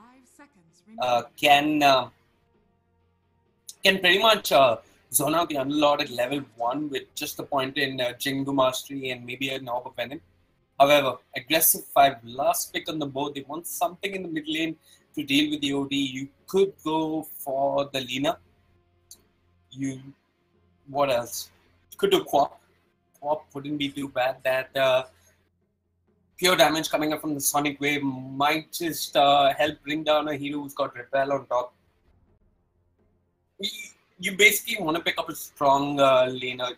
We have seen Paddling play Tinker when Aggressive 5 took on Team Akatsuki. Is this a good Tinker game? Well, you got Monkey King jumping around in the trees, so you've got to respect that. He's also got Boundless Strike, which could cancel your TPs.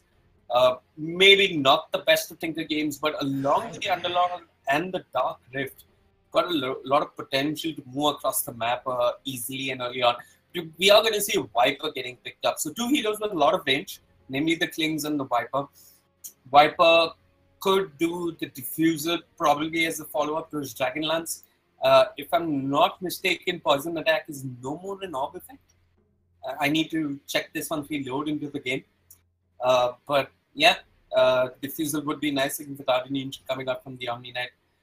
It's also good. Viper Strike pierces spell immunity, if I'm not mistaken. So you've got a fair bit of control versus the Luna. in addition to the Pit of Malice as well as the Crush coming up from the Slaughter and the Underlord. Both sides, well, rather unusual drafts coming up from both of them. This only excites me all the more for TI7. I mean, I don't think anybody's put a finger just yet on what the meta is. We've been seeing Acrid, we've been seeing Go Visage, we've been seeing Go Monkey King, but nobody knows just yet what really the meta is. And I wonder if anybody spotted that up, but Negi and Paddling just switched roles. Unless this is a mid-clings, okay, they're switching it back. Aggressive Fire, confused too, still figuring out who goes where. But yeah, back to the meta. I mean, there isn't a meta that we can just yet put a finger on. I mean, Drow's still popular, but I don't want to say she's the meta just yet. And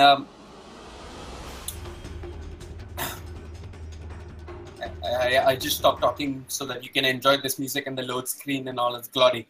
But yeah, Drow is the meta to some extent. I mean, she's not out of the meta. But come TI7, we'll be seeing a lot of teams really find the groove. And that's when the meta is made, mostly at TI7. And who adapts, who challenges the meta in the most interesting of manner is going to come out on top. So yeah, I guess we have less than 14 days to go to TI. It's going to be an interesting one. Okay, wait a minute. So yeah, it is a core Monkey King. I was right. Oof. Thank God. It's going to be a support OmniKnight. I mean, whenever I see OmniKnight, I assume that CO Baby is going to pick it up.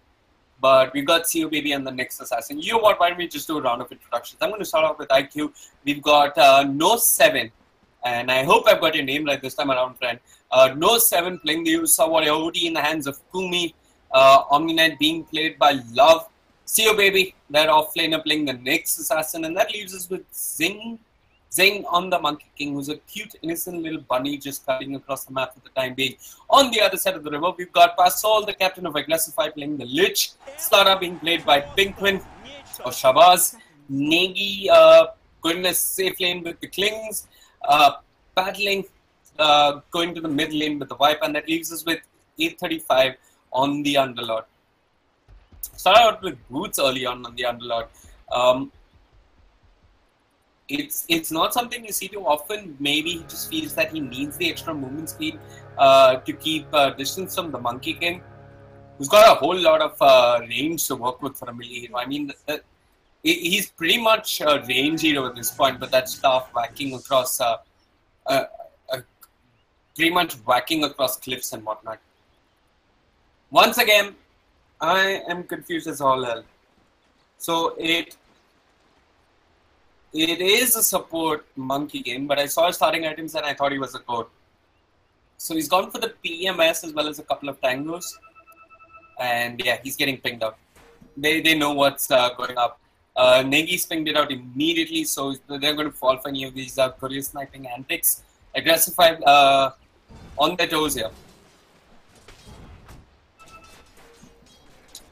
The mid matchup, both OD as well as the Viper getting a deny each. Nothing too unusual just yet. And what's a Monkey King up to? He's walking into the enemy base. IQ clowning about. He's taking a whole lot of damage from the tower. Will end up falling down. Misjudged. Absolutely there by Zing, the captain on the side of IQ. I don't know what he was thinking. Maybe he thought he'd get a free base trip. Was that the plan? And yeah, he's put his point into Jingnim Mastery. That's his commitment for the time being. He walks across the mid lane, cosplaying as a Clarity there. But nobody's falling for it just yet. CO Baby on the next assassin. He's getting his levels. He's got 3 mangoes and a tango. That's a whole lot of regen and that's a whole lot of fruit. The Crush is available for Pinkman though. He could go in. He feels that he doesn't have the range. Now he has the range. The Spike Carapace is not going to be enough. He pops a mango, turns around, impale onto 2. Perfect impale coming out there from CO Baby, and that's going to let him live. This off lane is pretty much a dual lane with Pasol as well as E35. A little unconventional, but I think this is going to starve the Ursa a little bit in terms of EXP. This is also going to make sure that E35 gets farm. And Underlord is one of those heroes that needs farm to be effective. Pasol is one of those heroes that needs a little bit of move speed to stay alive. The second Earth Shock will end up missing. And yeah, the Lich as well as the Underlord doing rather okay for themselves. Mid lane Paddling taking a fair bit of damage. Kumi's not put any yet, and that's when he's really going to start hurting Paddling here. I also wonder if this is one of those games where the user builds a Silver Edge, maybe just to deal with the Viper and even the Underlord to some extent. Do away with the Acrid Fiora, take away that damage reduction, take away that extra damage stacks that he gets from the Acrid Fiora.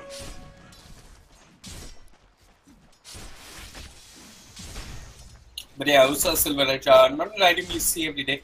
This situation, but I'm not sure if this is one of the games where he ends up going for it. Paddling, he was pressured a fair bit in the mid lane by the Monkey King. This let Kumi get off to a decent start. But hold on, top lane, see you baby, he's gone indeed. Negi is there, Singh, their captain, around as well. He's got the Jingu Mastery, he's building up the stacks, it does click in and they get first blood. Negi goes down, Pikmin with the crush, a second too late, didn't get a kill in response. Zing with the Boundless Strike, searching for Pikmin. But Pikmin is alive. So, smart play coming out from Intelligence Quotient. They realize that Aggressive are running a dual lane and they want to punish the safe lane along with the Monkey King. They also want to apply a little bit of pressure onto A35, but he's got that Frost Armor, or the Ice Armor rather. What's it called? Ice Armor coming up from the Lich. So, he's not going to be going down all that easily to the right clicks coming up from the use of audio. Zing has got the boots up and going. So, he's wow, he's got a little bit more to work with, and yeah, he's fluttering across the map. Not yet put a point into Primal Spring, so he's not looking to pressure the mid lane early on. Speaking of the mid lane, Paddling dropping low, just stays alive at the skin of his teeth. It's not every day that you see Viper lose the mid lane. I mean, the whole point of a Viper is win the lane, lose the game, but he's losing the lane, and I don't want to say Aggressive Viper is losing the game just yet. They are facing a lot of heat from all corners of the map. And I'm going to drop down the individual net worth. You got OD sitting at the top, pulling ahead by a good 400. And Love pushing his luck here. He's got the repel available. Wants to go ahead, gets the kill. I guess that was a purification. I'm experiencing a bit of packet loss. Didn't end up catching that. Pingman takes a Boundless Strike, turns around with the crush. Zing did build up the Jingle stacks. But IQ once again scoring crucial kills across the map. One on the Klings, one on the Viper. And both goes on the side of Aggressive 5 end up going down rather easily. Pinkman with the sprint, the Guardian sprint, in fact only 1 point in it, trying to close the gap. Kumi running towards the room, there's no room to keep him alive. But he's got the movement speed, he's got the boots, as well as the Astral in the bit, so there's no easy way he would end up going down there. So yeah, 2 quick kills for IQ. On both cores, the only core on the side of Aggressive 5 doing well is the Underlord. Is that enough though?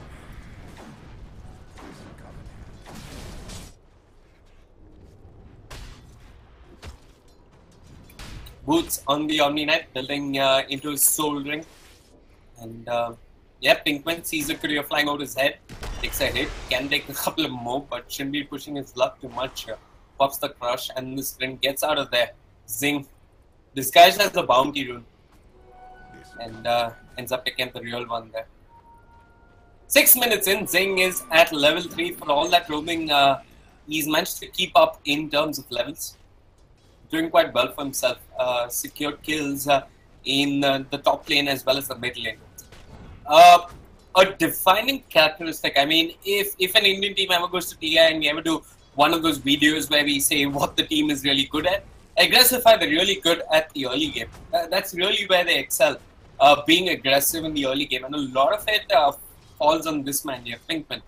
But unfortunately, Aggressive 5, they've lost a couple of key kills. The Spike Carapace followed up with the Impale. They've got the Primal Spring as well. Pinkman, right place, right time with the crush. You got a rotation from Pasol. Negi gets the kill on a Zing. See you, baby, trying to make a run for it. Pinkman wants to give chase. He's got the crush coming off. Cooldown does connect. Spike Carapace not available for another 5 seconds. Negi with the orb walking ends up getting the kill. A quick double kill for Negi. Gore and his support end up going down on the side of IQ. And debated is the name of the game. Pinkman displaying unusual amounts of patience there with that invis rune. Mid lane though, I mean, Viper, despite his death, is trying to do his best to keep up with the OD. And goes in with the Viper Strike on Akumi, who turns around with the Astral. This is set up though. Zing walking around, he's got the Boundless Strike in a bit. The Purification will not connect, the Boundless Strike will. And with a couple of Arcane Orb hits, it ensures that Akumi picks up the kill.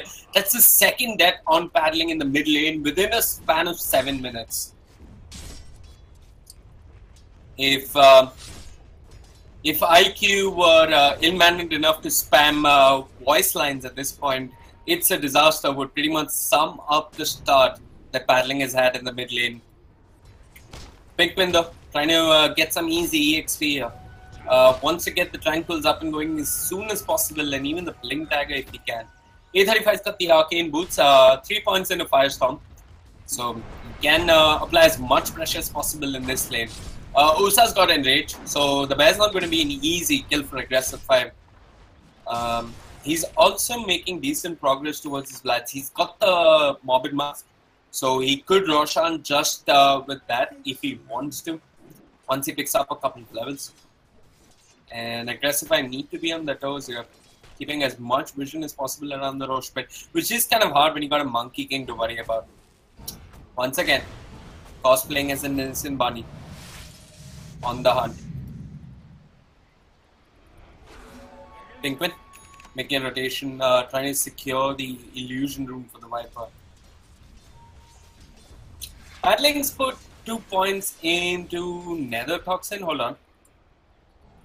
Zing just flirting with Pinkman at this point, but he's got back up, and it suddenly becomes a bit serious. Though, See You Baby ended up missing his impale, so no easy way for Pinkman to end up going down there. So Aggressive 5 that turned this into a trial lane. They're given A35 the start he wanted. He's got levels, he's got the Arcane Boot, so he can spam out the wave as much as possible, keep it pushed, force Pinkman to last hit under, force the user to last hit under his own tower. And he's pretty much good to go in the off lane. And now they're transitioning into a traditional tri lane here. Negi with those 2 kills is sitting atop the network charts. He's got a couple of 1 point in strafe, so he can apply a little bit of early pressure to this tower. IQ even popping the glyph early on. We do have this aggressive ward coming up from Aggressive 5, so they know what's going on here. Zing trying to set up a couple of stacks in the jungle. Not sure who's going to clear it out for IQ there. Nobody really excels at taking down stacks. Paddling, Hishroom feels the pressure to do something across the map. He's got the phase boots as well. But do they have detection to bring down the next assassin? Assault, no sentries, no dust on him either. See your baby pops his spike. Carapace wants to turn around with the impale. They come around with the wraparound. Pinkman with the crush. And they go right back there. No detection on the side of Aggressive 5. And, well, at the very least, they're going to force a couple of TPs. Omni Knight TP to the top lane. They forced the Vendetta out of See Your Baby. And they should respect the fact that IQ might be looking to make a play. Yeah. That ward though pays off. Negi ends up taking the impale, no detection on the side of IQ. In fact, you've got Zing with Dust. The Primal Spring is on point. It clips onto 3, Boundless Strike onto 1. Passhole taking a whole lot of damage with the Purification, but Zing will fall to repel 1, keep him alive. Negi's there with the damage, and here comes A35 with the Dark Rift onto a creep. The Pit of Malice coming off cooldown in a bit. He's trying with the body blocks, and his body is a big one. He manages to block off Love, who takes a cross, takes a nuke from the Lich, and Negi scores another double. Aggressive 5. Trying to apply some early pressure across the map and being mighty successful at it. All of this, space for paddling to farm in the mid lane. IQ, want to defend. It's only a Monkey King. Who really did expect Lich to be 6. I mean, that's one of the most deceptive things about a Lich. How quickly he can catch up in terms of EXP. And Zing walked in not expecting the chain first. All of them grouped up, ended up taking a quick amount of magical burst damage and was slowed down as well. Omni Knight still, I guess he just hit 6 and got the Guardian Angel. We're seeing a quick smoke into the Rosh pit. They've got a sentry. Elsewhere, Negi scoring kills across the map. Pasol needs to be careful. The Vendetta hit is there. A35 with the Pit of Malice. Spike Carapace going to keep him alive a little while longer, but See Your Baby takes a fair amount of damage. Pinkman got the tranquil boots. Wants to make something happen across the map. But do they know that IQ were all this time just quietly sitting in the Rosh pit? They should have sensed this happening because Negi got a tower all by himself. Paddling looks like going for a little bit of stats and utility. He's building into drums of endurance. A35 going for the mech, has the headrest complete, just needs the mech recipe at this point. So it's a pretty good timing coming out from him. The question is, I guess if I'm going to just group up after this mech comes online. In fact, they have pretty decent items to do so. Negi has the solar crush. So he can take away a lot of armor, give a little bit of evasion. And all of that is really handy versus the OD and the USA. Mid lane paddling, not expecting the Rod of Atos to come online on the OD this early on. That's a 13-minute Atos on the OD who skipped the Midas altogether. Doesn't feel the need to stay relevant in the late game versus the Klink. CO Baby staying alive, wants to go for the TP. Speaking of TPs, we got two coming in. Zing will not get caught in the crush, turns around with the boundless strike, but Passhole is there. They end up getting the kill. They're looking for more love in the trees. Wants to stay alive, drops the repel, tries to run right the hell out of there. While Kumi, he's caught on the wrong side of the tower. The Guardian Angel has been popped. 835 dropping low. The purification does a whole lot of damage. The crush is there from Pinkman, but Osa with the Aegis shows up at the fight. Wants to party, wants Pinkman. Elsewhere, they did manage to bring down Zeng on the Monkey King. Negi dropping low, staying alive. The Chain Frost bouncing between the creeps, and Kumi will end up getting brought down there by Passhole. They've got the Solar Crash once again on the USA. Can they take away the Aegis? CO Baby with the Vendetta hit. Make sure that the Slara ends up going down. And it looks like it's a 3-for-2 exchange. CO Baby gets the double kill on the Nyx Assassin. Paddling will go down as well. Aggressive 5. They did get kited a fair bit by the Omni Knight there. Negi trying his best with that Solar Crush. Dead Pact on cooldown, so he's not got that extra burst of HP to work with. Once again, Aggressive 5 pushing a tower with no sentries nearby. I'm not sure if that was really the best move. A little bit of vision wouldn't be too bad versus the Nyx Assassin. Pastel's made the adjustment now. He's got sentries on him.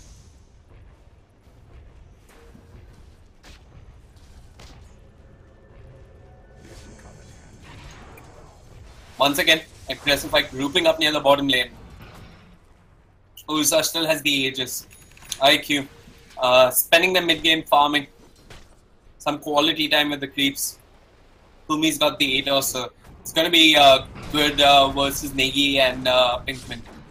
No 7. Standing in the trees. Wants to run in. He's got the Mask of Madness. TPs are coming in. Negi unloads on the tower. Zing atop the trees there. Aggressive 5. The trap has been set by IQ. They're waiting patiently. They pop the glyph. Usa picks up the blink dagger, but Pinkman's got him out. The corrosive ace is there. They do have vision of the Usa. Pops the enrage, moves on to Negi. Negi caught in the 8 also. Boundless strike on top of him. That's a mega kill streak taken away. A35 dropping low. No mech to work with. In fact, he does. He stays alive a little while longer, but it's Kumi doing a whole lot of damage with the Sunrise Eclipse and Zing giving chase for more. They want Aggressive Fire's captain. They want Passhole. 2 stacks of Jingu Mastery on him. CO Baby with the corrosive ace misses the impale, and Passhole trying to run into the trees, but the trees are not a friend. For Zing with the Monkey King gives them the vision. IQ once again bring down 3 members from the side of Aggressive 5. Aggressive 5 trying to group up, this time without paddling and getting punished for doing so. I guess the plan for Aggressive 5 just try and get Pinkman as blink dagger as much as possible. A little bit of straight on initiation would be really nice. Pinkman's, I mean, he's running in with the spring, getting 1 crush off and just ends up going down. He's not finding easy maneuverability across fights, and that's really hurting Aggressive 5. I mean, the Pit of Malice is good to some extent, but how much can you expect an Unlock to make sure that you've got the lockdown you need? I'm going to drop down the net worth charts. It's a 2000 net worth advantage in terms of IQ. It's Oaths. Zing in the trees, gets tagged with the Viper Strike, jumps from treetop to treetop and will stay alive. He does know that there's a ward there though now. I think the Aggressive 5 ward just timed out though. Pinkman looking for farm, looking to get back into this game. In terms of individual net worth, both goes from the side of IQ leading the charts. You've got Negi trying to keep up. And it looks like Aggressive 5 have had enough of grouping up early on. The mech really not being the force that they expected in team fights. It looks like A35 is going into a 4-star. Kite the Usa a little bit more. I like the idea. Usa's Aegis has timed out or was sticking down, I'm not entirely sure. He's got the Blink as well as the Mask of Madness. Meanwhile, IQ prepping in the top lane. See you baby with the Vendetta. He's got the Midas complete as well. Sentry minutes in. That's a reasonable amount of farm. The Sentry is there though, and Pigman spots him out. Pops the sprint, wants to run. So IQ knows that there's a Sentry in lane now. Aggressive 5, they tried grouping up twice to take down the safe lane tower on the side of the Radiant. They failed and they're just trying to slow down this game, catch up in terms of farm. But I'm really not sure what that farm is going to be. Negi, I guess he's going to need a Hurricane Pike just to stay away from the Ursa. And yeah, it looks like he's building into just that. He's queued up the Dragon Lance. The Hurricane Pike would be nice. I guess the biggest damage dealer on the side of Aggressive right now is Fasol. With the Chain Frost, she's doing a whole lot of work. Zing on the Monkey King is doing a fair bit. I do remember one of the recent patches, the Boundless Strike got buffed. The crit multiplier got buffed by 0.1. I think, yeah, so it went from 1.5 to 1.6. No, hold on. 0.1x or something. I do remember reading this in the patch notes, and it's providing to make the difference. But battling with the Ice Armor, I don't think that's going to keep him alive. Zeng at the right place at the right time with the Boundless Strike onto Pinkman. He gets the crush onto 3, but where's the follow-up? It's just not there. He goes down as well. Aggressive, lose a core and a support and make that one more. Puzzle trying to stay alive. The Sanity's Eclipse brings him down. Kumi on a killing spree. IQ most successful with their rotations, all on the back of this Monkey King sitting atop the trees. And this is going to be the mid tower taken down. This is pretty much an end to Battling's laning phase. And well, he has the Dragon Lance and the drums to show for it.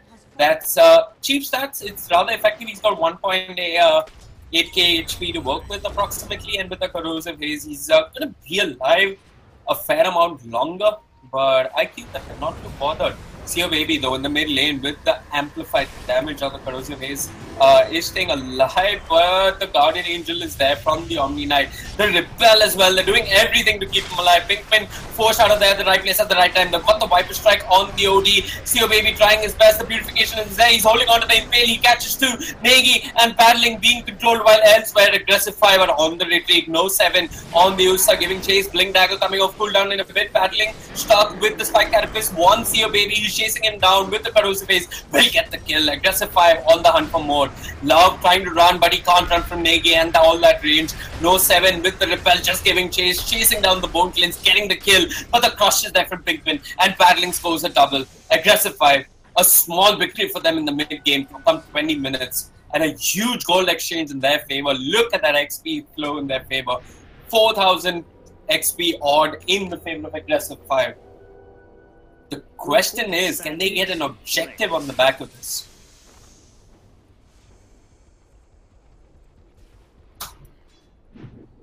Zing, jumping from tree to tree, trying to set up another kill here. It looks like he's going for the Halberd. I do indeed see the value in that versus a Klings and a Viper. Jumps up the trees with that Primal Spring, gets caught in the Pit of Malice, turns around with the Boundless Strike, backs off. Aggressive 5. That was a fight where Pinkman didn't end up falling down. And that was the best thing, honestly the best outcome that Aggressive 5 could hope for from that fight. Because this is bringing Pinkman closer and closer to his Blink Dagger. He's gotten the gold for it with A35 taking down the safe lane tower. And now Aggressive 5 could look to make some more plays. Maybe pop a smoke with a little bit of protection. And they have got sentries on Pasol. A pick-off now would be nice. It would end up turning the momentum back in their favor. Negi's got the Dragon Lance as well, so some stats for him. In addition to the HP coming out from the Death Pack, so he's fairly tanky. And it looks like indeed they're going to smoke up. It's Paddling, Pinkman and Pasol with Negi under guise of the skeleton walk. Love on the Omni Knight needs to be careful. Pigment Season goes in with the crush. The repel was not there. They've got the Solar Crush on top. The Frost Blast as well from the Lich, and they find a quick pick off. It was only a support, but it was a kill at the very least. Both sides have lost almost all the tier 1s. Aggressive 5 at least have the safe lane tower up and going. So that's an added advantage. I'm also going to drop down the Dire Vision. This is all Aggressive I see at this point. When you got a blink on Slaughter, you ideally want to get as much vision as possible so you can make as many aggressive plays and maneuvers into the enemy jungle. Honestly, I wouldn't be too opposed to Puzzle just buying another smoke and popping it. This is the small timing opportunity with Slaughter's Blink Dagger. But look at this. Zing, he's moving into the enemy jungle. And he does see Puzzle. Puzzle has no idea what's going on. So this squad has been spotted out. Elsewhere, the fight's broken out. Paddling TPs to the shrine, finds the baby, brings him down. IQ. Being a little lax with their positioning. And Aggressive 5, they're just going to move into the Rosh Pit with the Solar Crest and the Corrosive Haze. This should be an easy Roshan for them. Zing though, could stay on the trees. They've got this Observer, so they do have a little bit of vision. In fact, I think they know what Zing's up to. Zing with the Boundless Strike and the Wukong's command, trying to zone out Aggressive 5. He's fallen off the tree. They tagged him with the Corrosive Haze, so they know exactly where he is. Then one walking into the pit just yet. Kumi comes in trying to zone them out, but he's caught in the pit of malice. Pinkpin with the 2-man crush. Where's the follow-up AoE? There it is. Basol with the chain crush, bouncing between 3 of them, left, right, and center. IQ, they're succumbing to Brain Freeze at this point, but no, 7 with the Sanity's Eclipse manages to do some serious work. They've lost the Slaughter. Kumi staying alive on the OD, but Love will be the sacrifice, paddling with the quick double kill there. They're looking for more. A35 with the Pit of Malice onto Kumi. The Corrosive Haze is there. They have the vision. A quick Astral keeps him alive a little while longer. Is there any backup coming out though? The Rod of Ados comes out from Kumi. He tries to turn. Seo Baby's here with the Impale on the paddling and the Vendetta hit. Is it enough damage? No, it isn't. Paddling pops the drums. Wants to run out of there. Zing in the trees with the Primal Spring and the Boundless Strike. This should be a kill. Paddling still staying alive through all of this. The Greaves is there. They're going to turn around. The Impale onto A35. He's standing in the Pit of Malice. Zing with the Chengdu Mastery Strikes. It's not going to be enough. Aggressive 5 have done a team wipe and a lot more. Only Seo Baby on the Nick stays alive, while the Lich and the Bunklings get their hands dirty on Roshan. A huge victory for Aggressive 5 in the mid-game. The net worth graph had just swung right back into their favor. IQ have lost the advantage that they fought so hard to accumulate in the early game. And now Aggressive 5 can go back to base, heal up, maybe pop a smoke, and go for round 2. That Pit of Malice with the 2-man crush and the chain frost coming up from Puzzle just did heaps of damage onto IQ. And yeah, the vision coming up from Corrosive Haze is exactly what Viper needs to not get guided.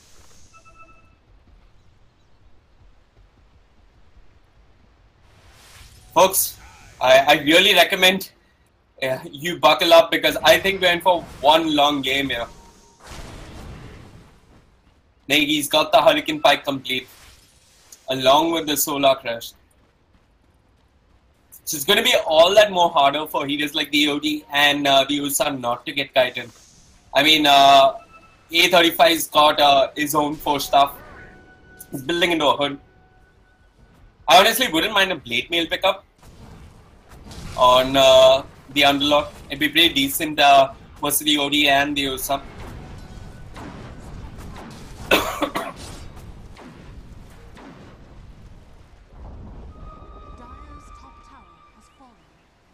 Aggressive 5, undercover smoke. I think Seo Baby had a sense of what was going on there. He blinked out prematurely. Aggressive 5 taking the high ground. Ice armor being distributed like sweets during Diwali. All the cores, all the important cores on the side of Aggressive 5 have it. But IQ, they're camping the other side of the map. They're trying to avoid the fight because they get a sense that they're not ready to take this fight just yet. I mean, Zing is prepping up in the trees. Needs to be careful. I mean, A35 could just throw a casual Pit of Malice in that direction. So what's the trade that IQ are making here? They're trying to get a tier 2 for the tier 2. I want to say that Aggressify push faster with the Klings, the Strafe, and yeah, with the wave clear coming out from the Firestorm. I don't think IQ can make this trade effectively. Aggressify have ages. If they win this fight, this could be the end of the game. Pingman with the crush on to do Peter Malice on top. Zing dropping low. He won't even get the Wukong's command off. A35 controlled with the Spike Carapace. A Viper Strike comes out onto the OD. Aggressify. Look at this. Negi, he's got his eyes on the prize. He's focusing the tower, but Kumi comes in. The repels worn off. Not sure if he's at the right place at the right time. They've got a whole lot of armor coming up from the Solar Crest as well as the Ice Armor. They bought down the Monkey King. But Aggressified, they're not entirely sure about going up a high ground. They've got ages. Why not just roll the dice? But no, they're just going to back off, show a little bit of discipline and restraint, and maybe go for another tier 2.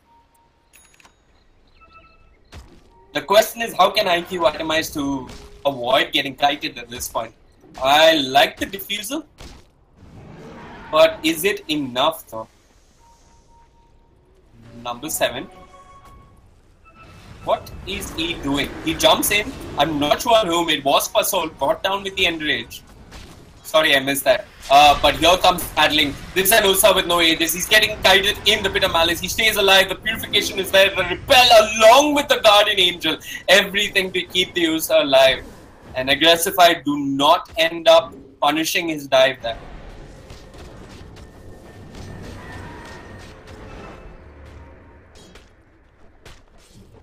I guess you even end up going for something like a BKB or no 7. But he's going for the Desolator. A controversial item in Indian Dota on the Ursa Warrior. Especially after what happened to Blizzard versus Team IQ itself. So, it allows you to hit towers better. This is what the pros say. And I can see some value in that. OD sort of sucks at hitting buildings. So, yeah. So it's not going to be an easy siege though for the Ursa. They've got a lot of control. We're also seeing Negi queuing up the Diffusal himself. So that Guardian Angel won't be keeping that Ursa alive like that. But Negi with the Solar Crest wants the Omni Knight. They've got the control. He's got the repel, but they don't care. They bring him down and they're getting pick off after pick off. And on the back of that, Aggressify will look to take another objective. Viper with the cheese. The Halberd complete as well. It's going to take away a lot of damage coming out from the Ursa here. See, maybe goes in with the Impale, blinks out, doesn't connect on anyone. Aggressify, not too afraid at this point. The Aegis did end up timing out. So 2 tier 2s with 1 Aegis, that's rather, I guess you say hashtag worth at this point. I mean, 2 tier 2s, absolutely worth. But top lane, Pinkman, he's gone in with the crush, caught in the ATOS. Is there any follow-up coming up from IQ? OD will end up keeping away. IQ though, they need to find Aggressify when they split up and look for pickoffs. I mean, Zing's trying to catch up in terms of farm. He's going for a Halberd of his own. It's gonna be decent versus the Klings. And I think one of the biggest changes to the Halberd is it can't be dispelled if I'm not mistaken.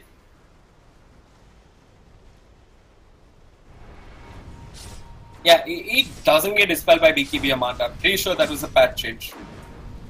But yeah, Aggressify. You just want to group up a little bit more. A35 leading the charge. He's got the hood complete. So he's going to be fairly tanky. And even with the Solar Crest thrown on top, Aggressify are quite easily going to take down this tier 2. Question is, what do IQ achieve on the other side of the map? They're trying to get a tier 2 of their own. In fact, 2 tier 2s. You got number 7 in the mid lane. He's gone back. Oops. Rift coming in. Aggressify. They're back. Uber bought them to the mid lane. And IQ, they only end up getting 1 tier 2. They're trying to back off, though. Scan. Not really clipping anyone. Pinkman does get caught in the ATOS. Is the crush there? No, it isn't. That's the second time OD's pushed the lane and gotten out of there. And it's going to take exceptional ratting like that from Team IQ to win this game. So you're maybe hunting. But not really sure he can do too much all by himself. This is IQ's vision. They see both jungles. That's about it. This is aggressive Fire's vision, truly aggressive. They see the top lane, and they also see the Radiant jungle. And right now, they're not seeing anyone on the side of IQ on the map. Oh, they did see Zing for a second, but that's about it. A35 building a little bit of armor. It's going to help him stay alive versus the Ursa. When the Ursa decides to get up close and personal on him. But aggressive Fire, the smoked up Negi leading the charge. He's got that diffusal. The Guardian Angel is not going to amount to much at this point. There's a sentry in the mid lane, but aggressive Fire are smoked. They see CO Baby. Can they cancel his blink? The crush is there. No spike items this time from CO Baby. The Viper Strike being committed as well. They end up getting the kill. And aggressive Fire, at the very least, might end up forcing a buyback here. They're going to group up, try and do as much damage as possible on the tower. Zing decides to start off with the Wukong's command. He's in the trees. Nothing to break those trees rather easily for aggressive Fire, but they're going to clear the creep wave with the Firestorm. They don't really care about these monkeys, and the Wukong's command is timed out. Is a tier 3 going down, but no 7 goes in with the repel, staying alive a little while longer. The immediate TP from A35, and that's a BKB forced on Kumi. The presence of mind coming out from A35 on the Underlord there, keeping his core alive. And they can do this time and time again. This is really frustrating for Team IQ. There's no way for them to cancel that Dark Rift.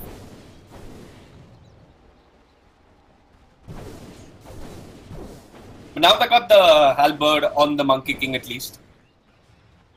It doesn't have that much range to work with. IQ, it looks like they've had enough. They feel they have the items, they feel they have all the items they need. Have they got detection though? Yes, Zing's carrying a little bit of dash. Negi breaks the smoke. The detection does get popped. They jump in the right direction, but Negi forced out by himself. A 2-man boundless strike. Pinkman with the crush onto Zing. The Pit of Malice being thrown out. The Monkey King will end up falling. It looks like Pasol will survive with the Glimmer Clip. Number 7 giving chase, pops the enrage. The Greaves is there. They're staying alive as long as possible, and now they're turning. The Hurricane Pike make sure that no 7 will not end up bringing down the Klings. He wants Pinkman though, but will end up going down. Pasol with the Frostpass gets the kill. CO Baby on the retreat. Pit of Malice will manage to catch out loud. He pops the repel. He's staying alive a little while longer. That's not your shrine, my friend. And indeed, he will end up going down. It's an unstoppable streak on the Viper. And Pinkman wants to make matters worse for IQ. They bring down the OD as well. It's only CO Baby alive at this point. And aggressive 5 can smell victory in the air. They're marching down the mid lane. The tier 3 in the bottom is extremely low. It's at least a lane of racks, if not 2 for aggressive 5 at this point. They're pushing in the wave in the mid lane, while it looks like Underlord is cutting across to the bottom. How does CO Baby defend? No one on the side of IQ has buyback. Pinkman goes in with the crush. The Spike Carapace there, followed up with the boundless strike from Zing. This might be the death of Pinkman. No follow-up coming out from aggressive 5 to that crush, but they've got their eyes on the prize. They won the objective. And it looks like IQ can't defend. Zing walks into the Pit of Malice. He's trying to create distraction here. He's trying to create a distraction here. But it might just be his own death. CO Baby though trying his best with the mana burn. They've lost the tier 3 in the mid lane. Negi staying alive through all of this. The Dark Rift is available, but A35 doesn't have enough mana at this point. Pasol has a gem as well. There's another lane of racks. IQ, the champions of the summer phase, on the verge of defeat here. At a 6k net worth advantage back in the favor of aggressive 5. Woo! One insane game here. And yeah, this is only the league. I wonder what the land's going to be like. IQ. It looks like their plan is to sneak a quick Roshan here. Number 7, or excuse me, no 7, has moved into the pin. This Roshan and a couple of pickoffs could very well bring them back into the game. Aggressive have no idea what's going on here. They know that everyone's missing, but can Underlord punish this? Can he just take his entire team to the bottom lane? That would honestly be the best thing that aggressive could do. Teach the mid lane, move to the bottom lane, punish IQ for the lax positioning. Okay. Instead, they're just going to pop a smoke. But this is Ursa with the cheese. It looks like it's OD who's got the Aegis and a BKB as well. It's not going to be an easy kill. I'm going to drop items really quickly, in fact. Okay, so you got the butterfly and paddling. Holy hell, they have no answer to all that evasion. A mid lane, no 7, all by himself. The crush is there, Pinkman. Oops, where was that crush? I did hear a crush. No, 7, he's at his ancients. Do they know that he's around? The smoke does dissipate. They don't know where the Ursa is. But instead, they're just going to move on to shrines. Aggressive Fire could have found the kill that they needed, but Pinkman finds the initiation that they need. Kumi's caught in the pit of malice, does have a force staff to stay alive a little while longer. See you, baby, walks in and walks right out of there. Quick pyramid spring from Zing, he's caught on the trees. He's going to get out of there. IQ need to be really careful here. If they end up losing this fight, they pretty much lost the game. It looks like Aggressive Fire did have vision of them. Pinkman goes in with a crush on the creeps. Ados keeping him away for the time being.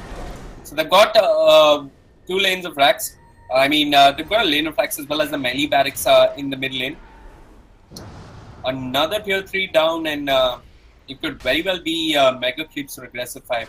The bottom lane is pushing. The question is, do they want to take advantage of this with the Dark Rift? I'm not sure why they're not thinking along those lines. It could be an easy play for them to make. I mean, they've spotted out IQ here with the scan as well as the Viper illusions. Yeah, and it looks like they're just going to move towards the bottom half of the map. Zing. He's going to try his best. You got Seo Baby holding the creeps. They did end up losing the range barracks in the bottom lane as well. And yeah, they've grouped up.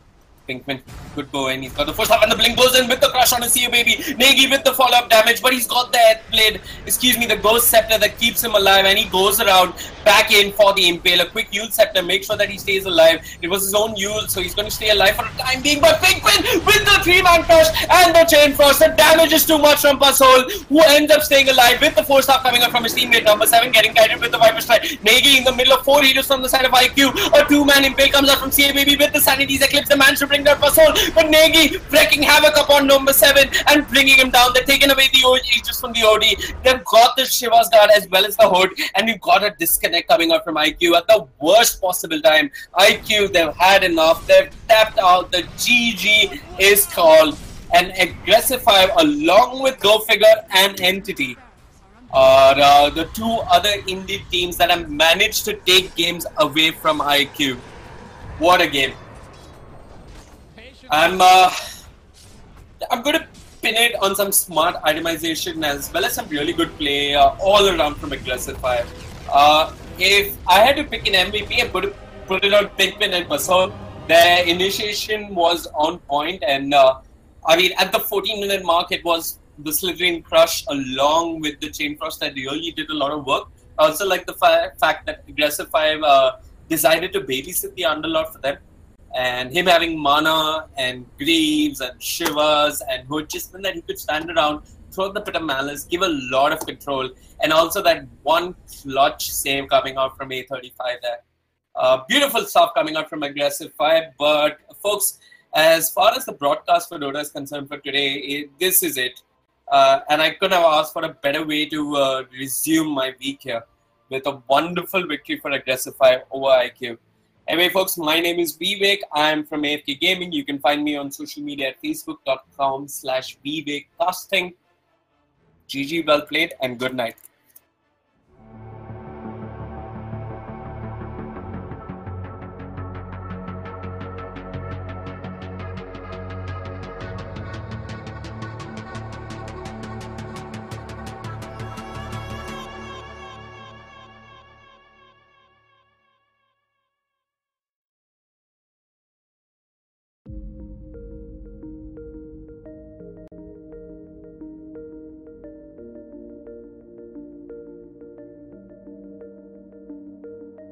Be still now and feel the water.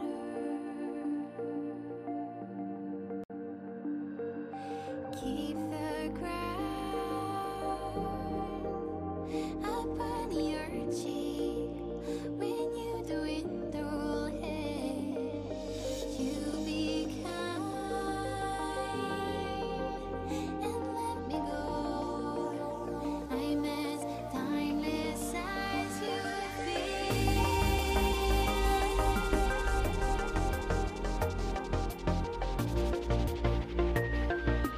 Timeless